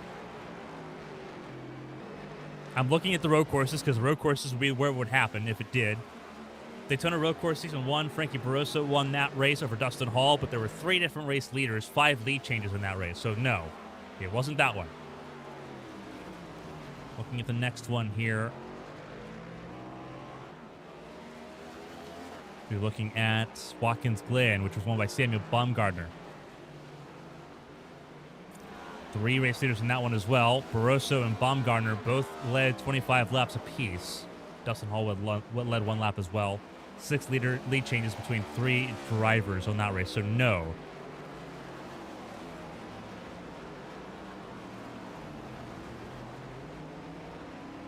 Look at Season 2. I know there hasn't been in the ABN era, there's never been a race where someone has led all the laps of a single race.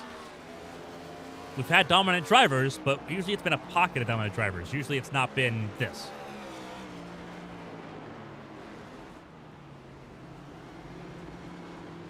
And again, it's just impressive what Valentin has done. He has opened up the floodgates and he has said, au revoir, sayonara, goodbye.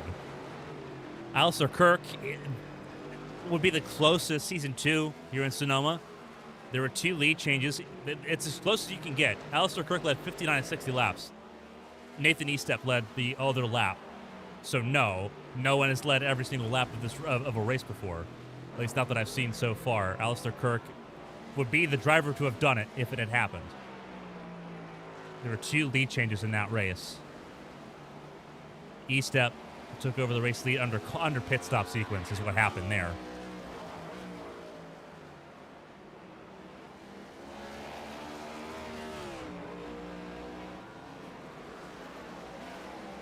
And again, I'm just kind of looking to see what we've got here. He has won 4. Alistair Kirk won 4 road courses. Valentin's on way to his 3rd win, I believe.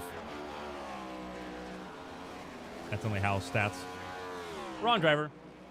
Let's focus on the driver we're talking about here. 2 wins, yeah. So this will be his 3rd win if he can pull it off and finish the deal that he has so expertly crafted so far in this race.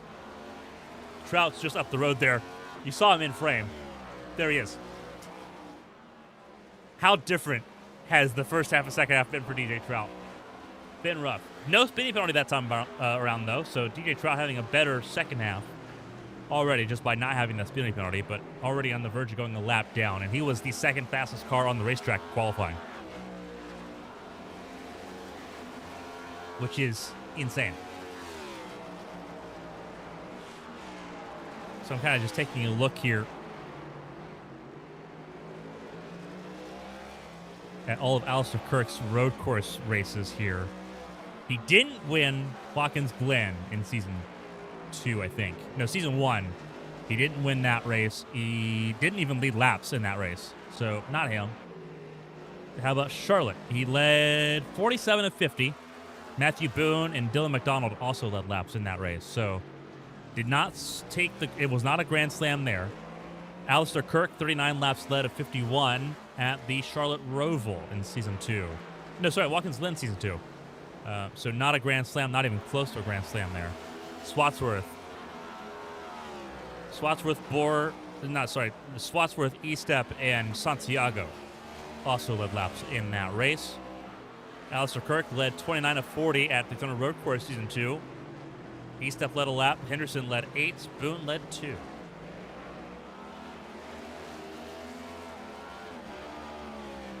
Sonoma's the closest he has been to leading every lap. So yeah, it has not happened before. Just simply has not happened before. We are in rarefied air.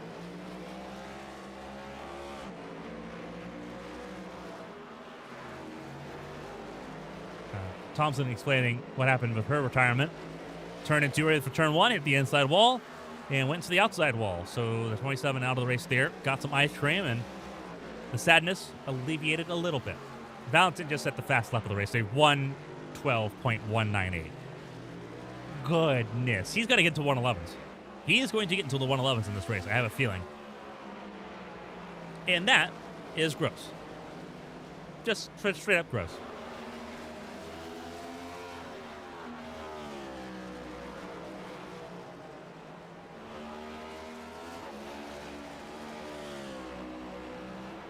We do have some battles to highlight here with less than 20 laps to go. Blowers trying to chase down Bren Roberts. This is for the top 5. Roberts the points leader. Blowers looking for that top 5. Would love to gain some points. Some very valuable points going into Phoenix next week. We'll see how that pans out. This is the battle for the 5th spot. Roberts trying to hold on. Bren Roberts under the bumper of Byron Jones. This is for top 10. This would be Miller's first top 10 of the season if he can get around. Heavy on the brakes. Goes on the outside lane of Byron Jones, who's got some damage on the nose of that 24 car from prior issues in this race. No dice there for Miller. He's going to have to give it another shot. Thankfully, he's got time to do so as he tries to work around the 24 Byron Jones, who has had a couple of mistakes. So has Miller. Neither of them faultless in this race, but both of them challenging for top 10s here. Very precious points. Perry getting around Viscali, maybe. A little bit of contact between the 18 and the 97. Perry had to kind of get out of it a little bit. Not sure if he was unsettled there by the 18, just staying in it there to the start-finish line or not, but Viscali holds on to 13th place. It's 13th and 14th that you're looking at the battle there. And you see some of the battle scars. They're just ahead of the battle for the 5th position.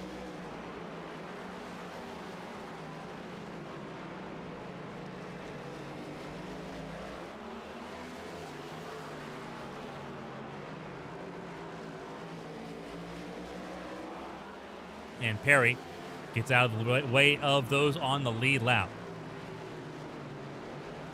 Miller going to give it a good go here. Byron Jones tries to cover off. A little bit of contact there. Cressy in the mix, not on the lead, not on the same lap as this group. Cressy 2 laps down. This group bound for 10th, 1 lap down. And Miller's going to take a shot at it through turn 1. That was close. And up to turns 2. You can tell the pressure has been amplified, and those that are still in battles, there's not many of them left here. Cressy and Matthews are in a battle as well. The 98 and the 20. That is for the 15th position. That's to be top 15 here in Sonoma. Roberts still under pressure from Bobby Blowers, the points leader. Trying to hang on to that top 5. Wants to minimize the points lost to Hal and Height that have closed in the last couple weeks on him between Las Vegas and here tonight. Miller's right there in that battle for the 10th position as well. I apologize for the camera cuts, but 3 different battles and all of them pretty important for different reasons here. A little bit of a wobble there for Byron Jones. Pressey goes wide. Matthews to 15th. You saw that at the top of your screen as the battle for 10th rages on. Miller side by side with Byron Jones. Still side by side out of 13. To the start finish line, 10th place. In the hands of Miller, he goes through.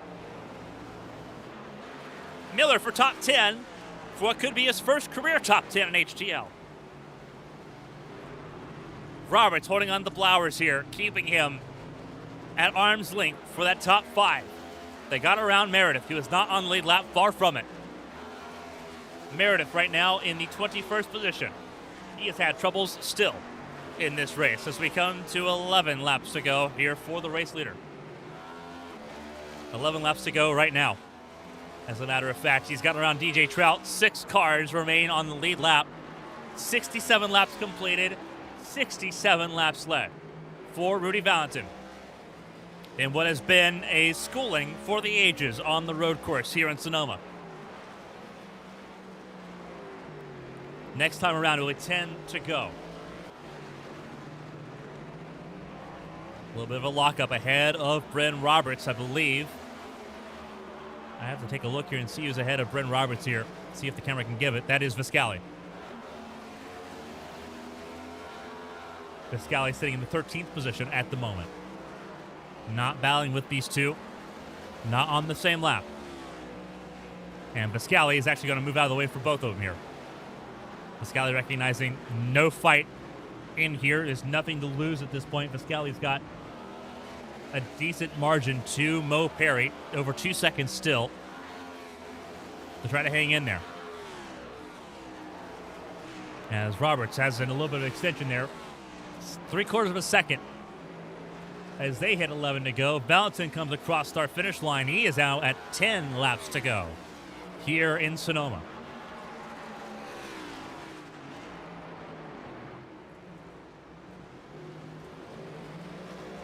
Pit stops good to the finish.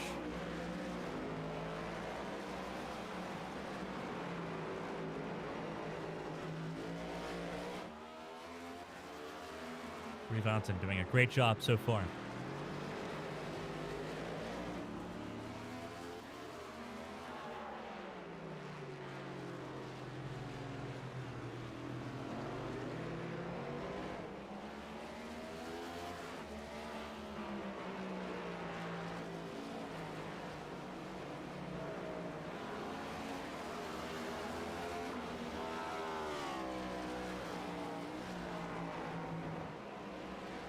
Battle for 19th, it looks like, here between Steven Oberstadt and Blake Henderson. Oberstadt's had a rougher second half of the race. You see the damage on his number 3 machine. Still battling for position there. Still in the top 20, which is still a win, I think, for that group at this point in time.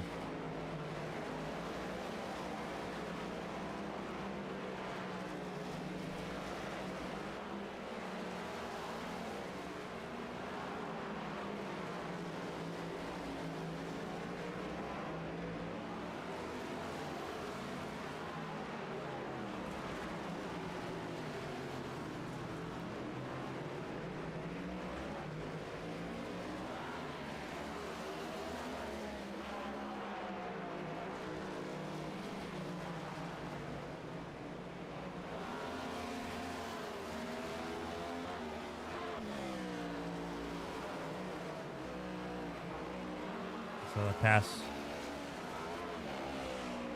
Working with traffic, Derek Miller down pit lane. Wow. And this is big. Huge moment for Derek Miller. Was in that battle for the top 10. Had just gotten around Byron Jones for 10th. And it has all come crashing down for the 16 late here in Sonoma.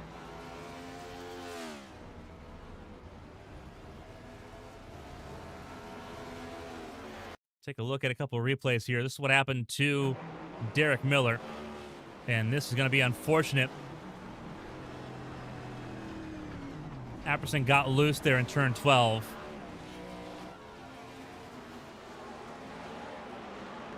And that will likely be the end of Derek Miller's day.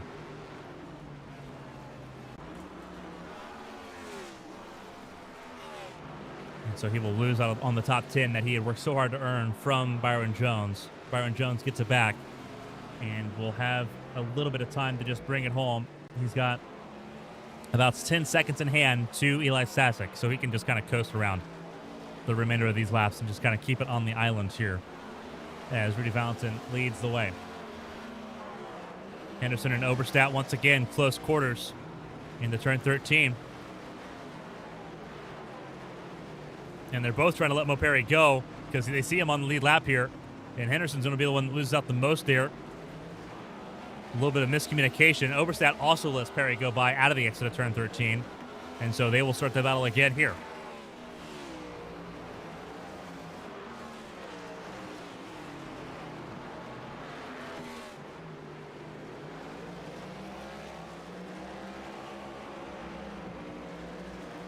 For Derek Miller, devastation for him as he just drops down the running order. He is now in 17th position, it looks like. Just gutting for him.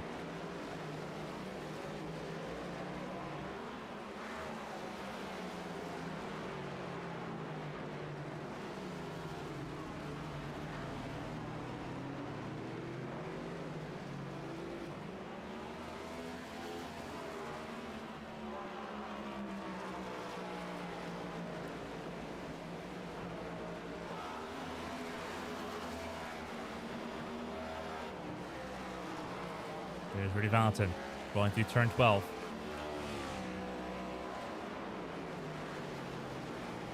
Ahead of Henderson once again, trying to get around Steven Oberstadt. Flowers will stay on the lead lap, but barely. Over 60 seconds behind the race leader. Now Bryn Roberts is too.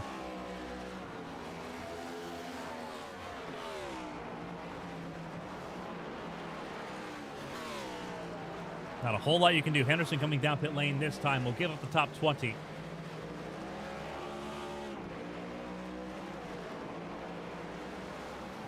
I don't know if that's Henderson retiring or not. No, it's a splash and dash. He needed fuel. He needed fuel to get to the end of the race, and there he goes. I believe that is the second pit stop as well. Yep, he went long the first pit stop. Could not go the full distance, though, without needing a splash and dash here. And so he will give up time to Zach Meredith. He will stay 20th because Derek Miller's falling down the order. The devastation for Derek Miller all the way through. That's the most gutting part of it. So many retirements. There's some fast cars in the retirements as well. Derek Miller. Elias Flores had a potential there. Martin Roberg is devastating as well. There's some painful ones in that list of retirements.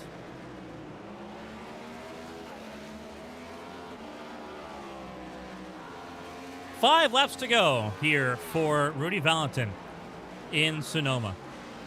There's no superlatives for what this race has been.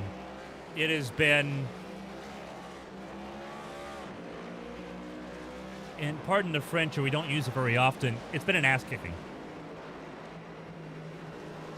Typically, you save that for some pretty spectacular events. That's the only applicable term to describe what this race has been.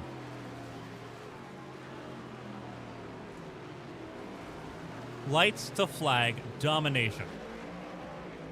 Pillar to post, bell to bell.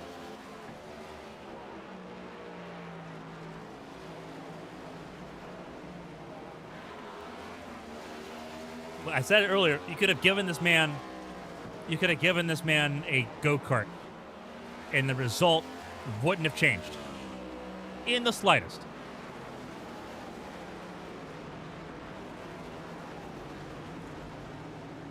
Could have given him a go-kart, and he'd still have a 44-second advantage on the rest of the field. That is just how good he is here at Sonoma. We saw it in Season 5, but we had stage breaks. We had things mixing it up there in Sonoma. no such thing here. There were no mulligans. There were no gimmies this go around. It was BTA. It was BTA to the highest standard with 4 laps to go. Battle for 5th is reignited here in the closing laps. Roberts ahead of Blowers still, as it has been most of the second half of this race, but Blowers trying to make a top 5 happen here in Sonoma. And what has been a wild, wild, wild race. Unless you were Rudy Valentin, in which case it was the most clinical and efficient race you could have possibly had.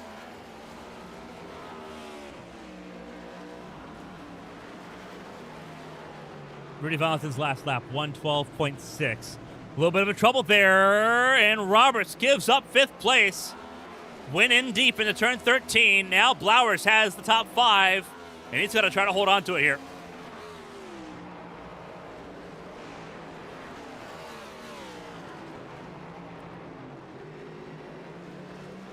Insane race. This is historic for a lot of reasons. We've never seen this on ABN. I have to go back. We have over 750 broadcasts to go back through. I don't think we've ever seen a driver lead every single lap of a race on ABN broadcasting, period. If we have, it has been very rare. We've seen drivers lap the field. Like Sears was first to do it in ABN Champ Car at Dover, Season 3. We've seen that happen, but that wasn't a dominant race. That was a race where a caution came out during pit stop sequence, and that was just sort of it.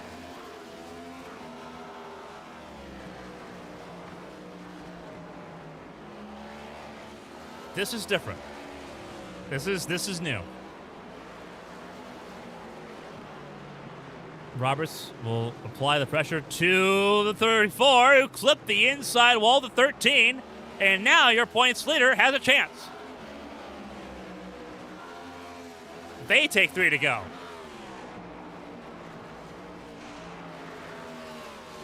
It is close margins, but Valentin still leads the way by 45 seconds. It's the battle for 5th that we're focused on right now. Race leader's now on 2 laps to go. And he is just out of the frame at the top of the hill. He is not far.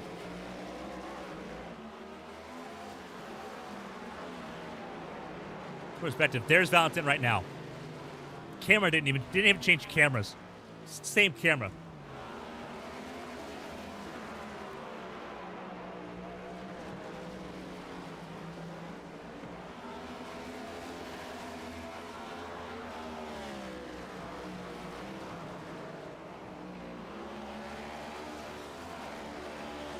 If it wasn't for that, I know that we don't have rain on these NASCAR cars for the road courses yet. I would have mistaken the cloudiness for the chance of rain.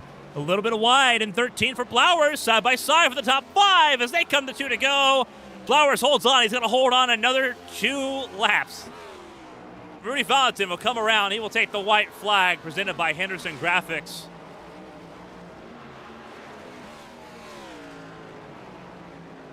By 47 seconds. He could pit and still win this race. Battle for 5th, ongoing. Roberts and Blowers. The time is now on the bumper. Roberts looks to the inside of 7. Blowers covers it off, goes deeper. Roberts needs the 4th of 34 to outdrive himself. Sasek out of the way. Letting the top 5 determine itself.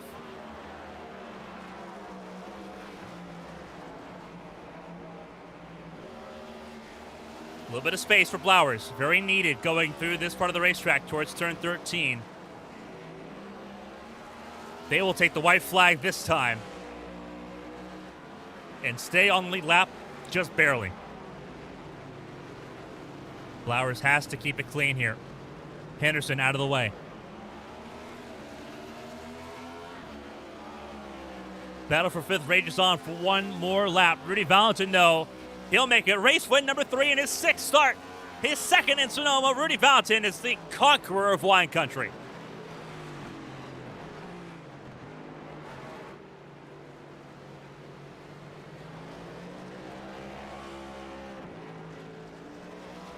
and everyone's going to be asking for a while how he did it. Lights the flag, grand slam, first time ever in HTL. A driver has started on pole, led every single lap, and set the fastest lap of the race. Both stages also won by the 95 as well. A grand slam by every definition. Historic night for Rudy Valentin. He is victorious here in Sonoma. Battle for fifth still rages on. One more corner. Bryn Roberts racing respectfully. Is the top 5 on the cards this time. Does not appear to be. A little bit of a wobble will do it. Blowers holds on for a top 5 in Sonoma. Roberts holds on to the points lead, but will finish 6th tonight. It'll be the last car on the lead lap in a field thoroughly waxed by Rudy Valentin. They just finished the race. He is at start-finish line now to do burnouts. The insanity is unreal. And he gets to soak it in. And Eli Sassy decided he wanted to take a chance to go somersaulting over the hill. And that'll do it. And I think he's going to do burnouts here in turn 4. Well-deserved burnouts for the 95 in the most dominant performance in the history of HTL competition. It does not get much better. And we don't have a great camera for this either, so we'll have to deal with it.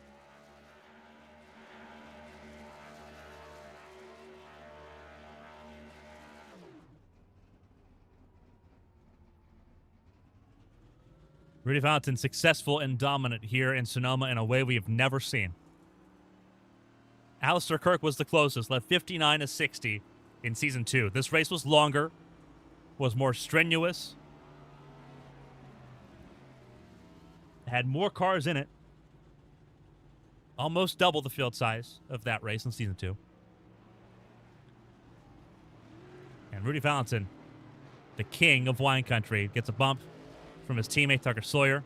Pacey Wygen will also give him a bump here. I think Valentin might be out of fuel. Which, fair. Completely fair. Everyone's going to be asking for a while how he did it. How did Rudy Valentin do this? An absolute grand slam. In the wildest, wildest way.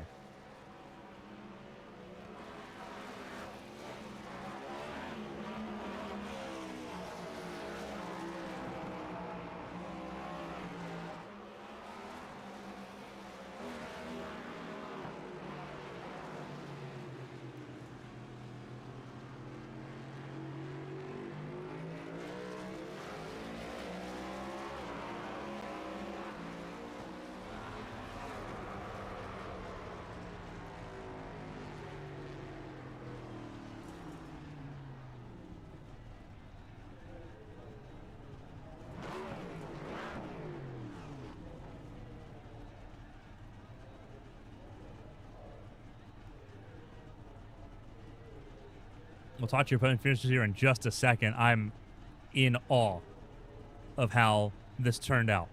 Absolutely insane.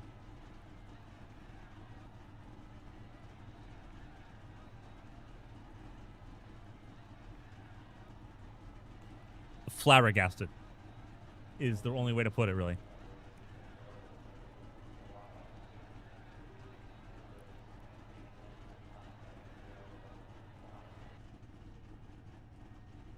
Rudy Valentin, your race winner here tonight. Let's go over your full results here from Sonoma. We'll talk to your opponent finishers here in just a second. Rudy Valentin, Emily Howe, Tucker Sawyer, your top 3, Caitlin Height, and Bobby Blowers, your top 5 ahead of Bryn Roberts, the last car on the lead lap. Pretty simple on that one. DJ Trout 7th, first car a lap down. Speeding penalty ending his run for the race win, or at least a podium on lap 30. Christina Ryan, a top 10. Good effort for the number 80 car. Pacey Wygen, top 10 as well. 9th place for him. Byron Jones in 10th ahead of Eli Sasek and Mo Perry, who just missed out on the top 10, but great results for them all around there. Mirabella Viscali in 13th place, a good recovery after starting this race in 28th position.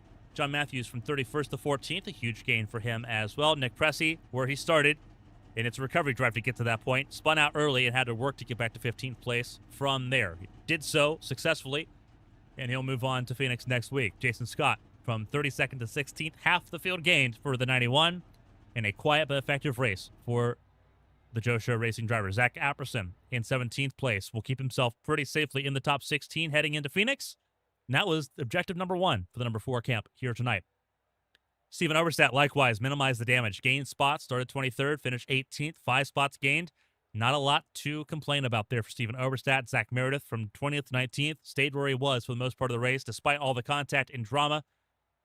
He finished ahead of Blake Henderson, who finished top 20 as well after starting 26th, and I think everyone in this group thankful that the race is over and they can move on to Phoenix in 7 days' time. James Wright, 21st after starting 25th. Josh Arnold, not the best race, but a clean race car at the end and a finish here in Sonoma. He will move forward to Phoenix as well. Alfred Denny, happy to leave Sears Point in the rearview mirror, as is everyone behind him. Olivia Pereira out of this race after contact with the 15. Unfortunately, no replay to see what happened exactly on that accident, but 25th for Pereira. You see Derek Miller. Apparently some sort of glitch there. Miller's 23rd, and that does track. That is correct. Flores in 26th, Roberg 27th, Oberstadt 29th. Flip Oberstadt and Whitlock, I guess, in that situation there. Those retiring have messed with our overlay just a little bit. Markowski 30th. Felt like there was more on the table for the 1 car, but unfortunately unable to really find it. DJ Anderson 31st, Casey Ellis 32nd, Bailey Thompson, the first retirement of this race, in 33rd position here tonight. And that's going to hurt that's going to hurt the 27 pretty significantly in the points, more than anything else. We have podium interviews up and coming here for the HTL Cup Series on ABN, and it's going to be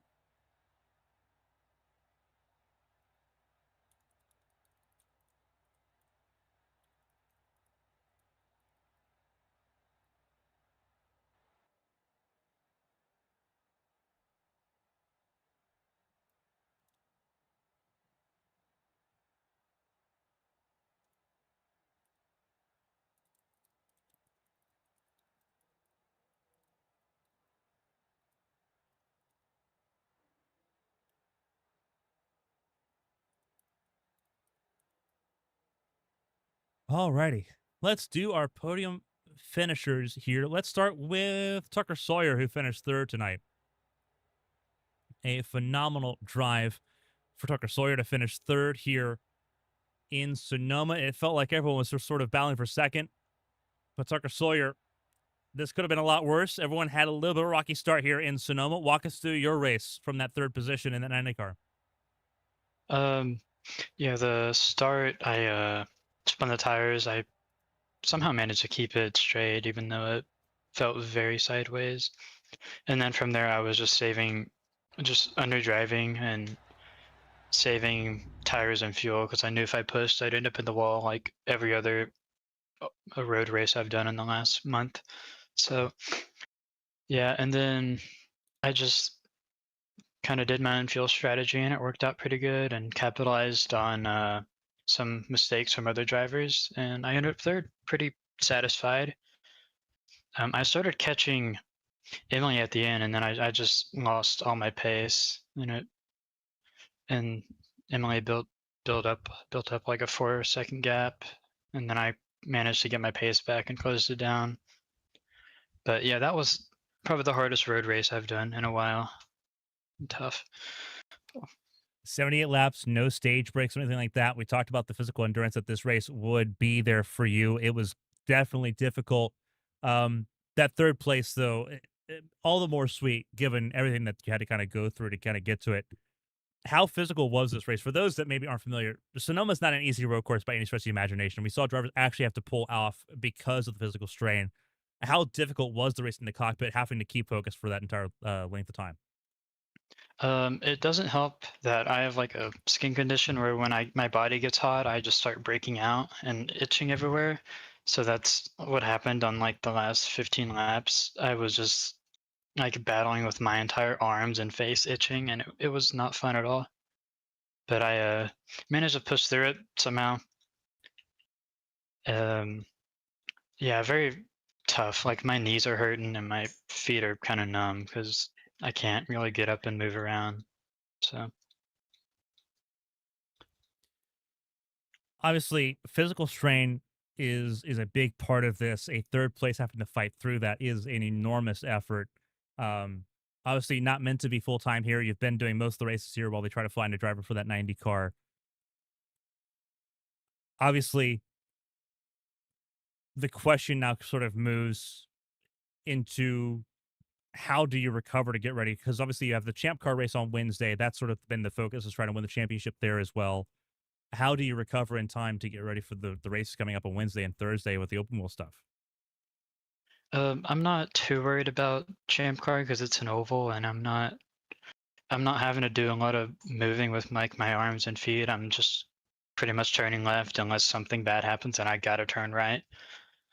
So I'm not too worried about that, but I also do still need to keep focused and try to get as many points there as I can to secure that championship.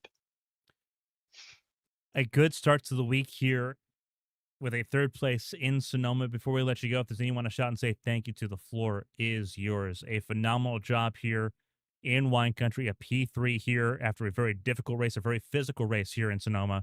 The floor is yours. Yeah, shout out to Rudy. He did an amazing job. We did a practice session earlier today, and he kicked my butt in that, and I was like, oh, okay. So yeah, good job to Rudy. Shout out to everybody on Ascent, Pacey, Mo, Eli, Jason, Liv. They're all great people, and shout out to Outlier Speed Co. for supplying awesome setups, and shout out my mom and dad for watching and supporting. A phenomenal job for Tucker Sawyer. He survives with a podium here in Sonoma. We'll see him again Wednesday and Thursday with the Open Wheel Series, ABN Champ Car on Wednesday in Kentucky, and Iowa on Thursday for the CART IndyCar Series coming up this week. Tucker, congratulations on the podium. Rest well, recover well, and we'll see you in a couple days. Yep, thank you.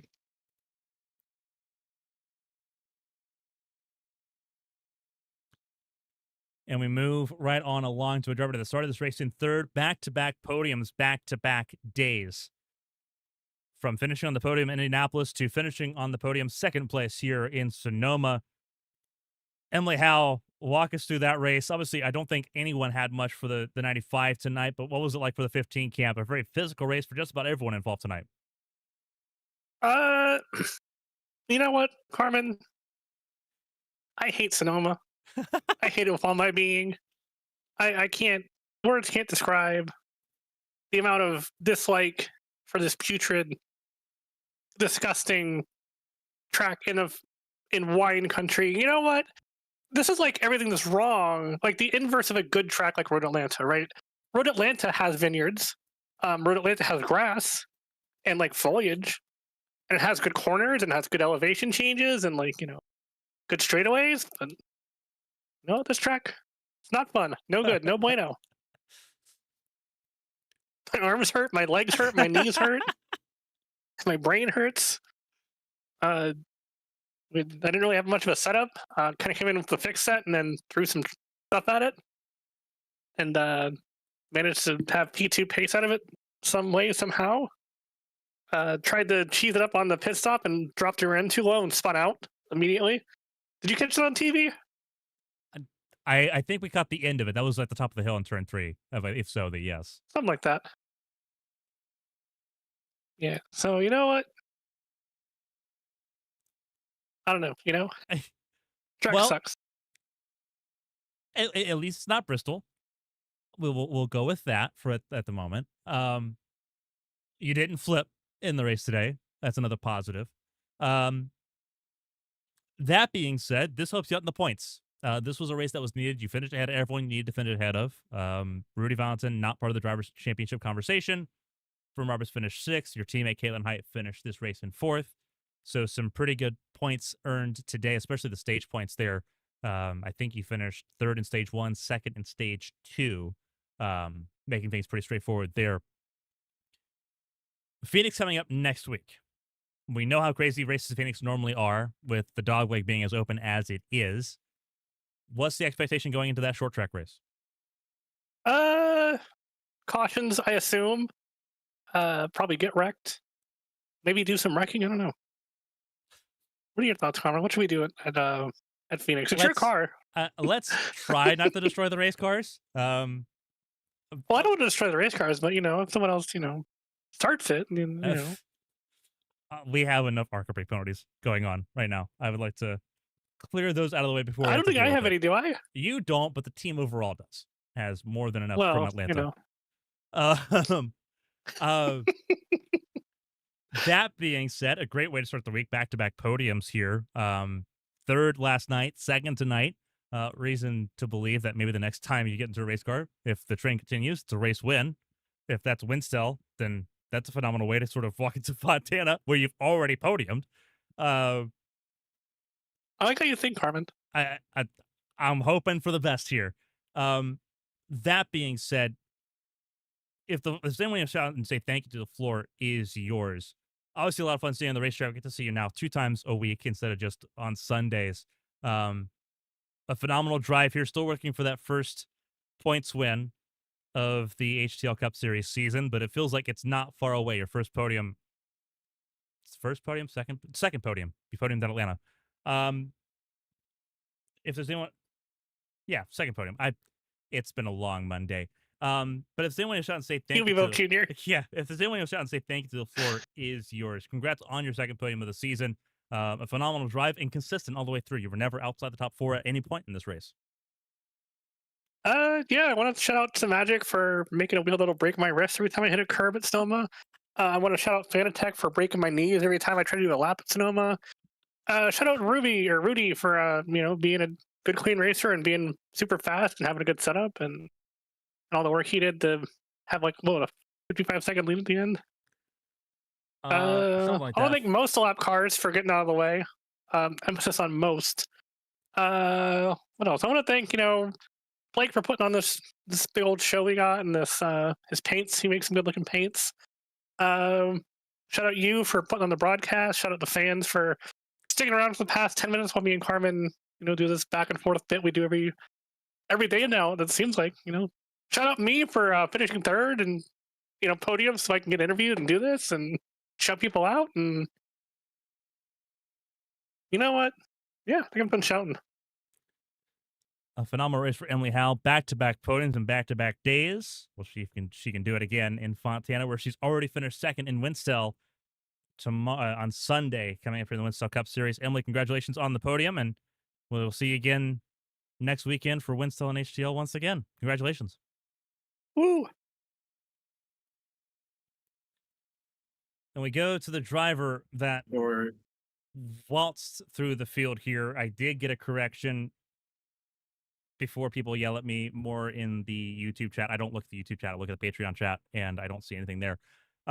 So this is not the first time it's ever happened. Dustin Hall in a 15-car field led all 80 laps at Indianapolis in Season 1 before ABN started broadcasting, getting that out of the way. That being said, Rudy Valentin led every lap, won both stages, pole position, fastest lap in a field of more than 30 cars. Ass-kicking performance tonight. Absolutely wild, bell to bell in a race, a performance that we have never seen on ABN television in over 750 broadcasts. We have never seen this. Historic is not even an appropriate word at this point. This was a race of enormous proportions for you. Your second win at Sonoma, your third win in HTL Cup Series competition. How in the world, and I'm censoring that because the questions I have in my DMs are not as clean. How in the world did you do that tonight? Well, to be honest, it's kind of hard to tell. Most of my driving is instinctive, but it can help that this is my favorite road course in the world. So I always take the time to make sure I know what I'm doing around here, no matter what car it is. So I guess that could be it. 48 seconds is the advantage at the end of the race. You're up to 6th place lapped on the racetrack in a race with no cautions. We knew it was going to be survival of the fittest. Attrition was a factor tonight. But the pace of that car consistently running in the 112s, low 113s in this race. Your average race pace over a second faster than everyone else here. What is it about this racetrack? We've seen you at a bunch of road courses. We've seen you win elsewhere. Something about Sonoma is so good. What makes this track so good for you? To be honest, I think it's a lot of the flowy high speed with a car that does not have a lot of downforce. And in those types of corners, you really need to do a lot of trail braking, get the car to rotate. And then I think I've got down the throttle part of not mashing the gas out of the corner and then just smoothly building back onto the throttle. And I mean, that also helps keeps the tires on it. So that's how I was able to run consistent pace. No one was able to touch the 95 car here tonight. Obviously, you're coming in as a super sub and doing the at least some of the road courses here. Brady Smith in that car, decent on the ovals, serviceable on the ovals enough to be in the playoff conversation here. This will help the team, especially with that conversation on the owner side of things. The question now pivots. What races are you doing outside of Sonoma? Like, what races do we get to expect this from? Circuit of the Americas coming up here in just a little bit, a little over a month. Is that on the radar? I would like for it to be. I told Eli and the team that I'm not really interested. I didn't tell them I'm not really interested in full time, but I'll just say that here. I'm not really interested in running full time, but I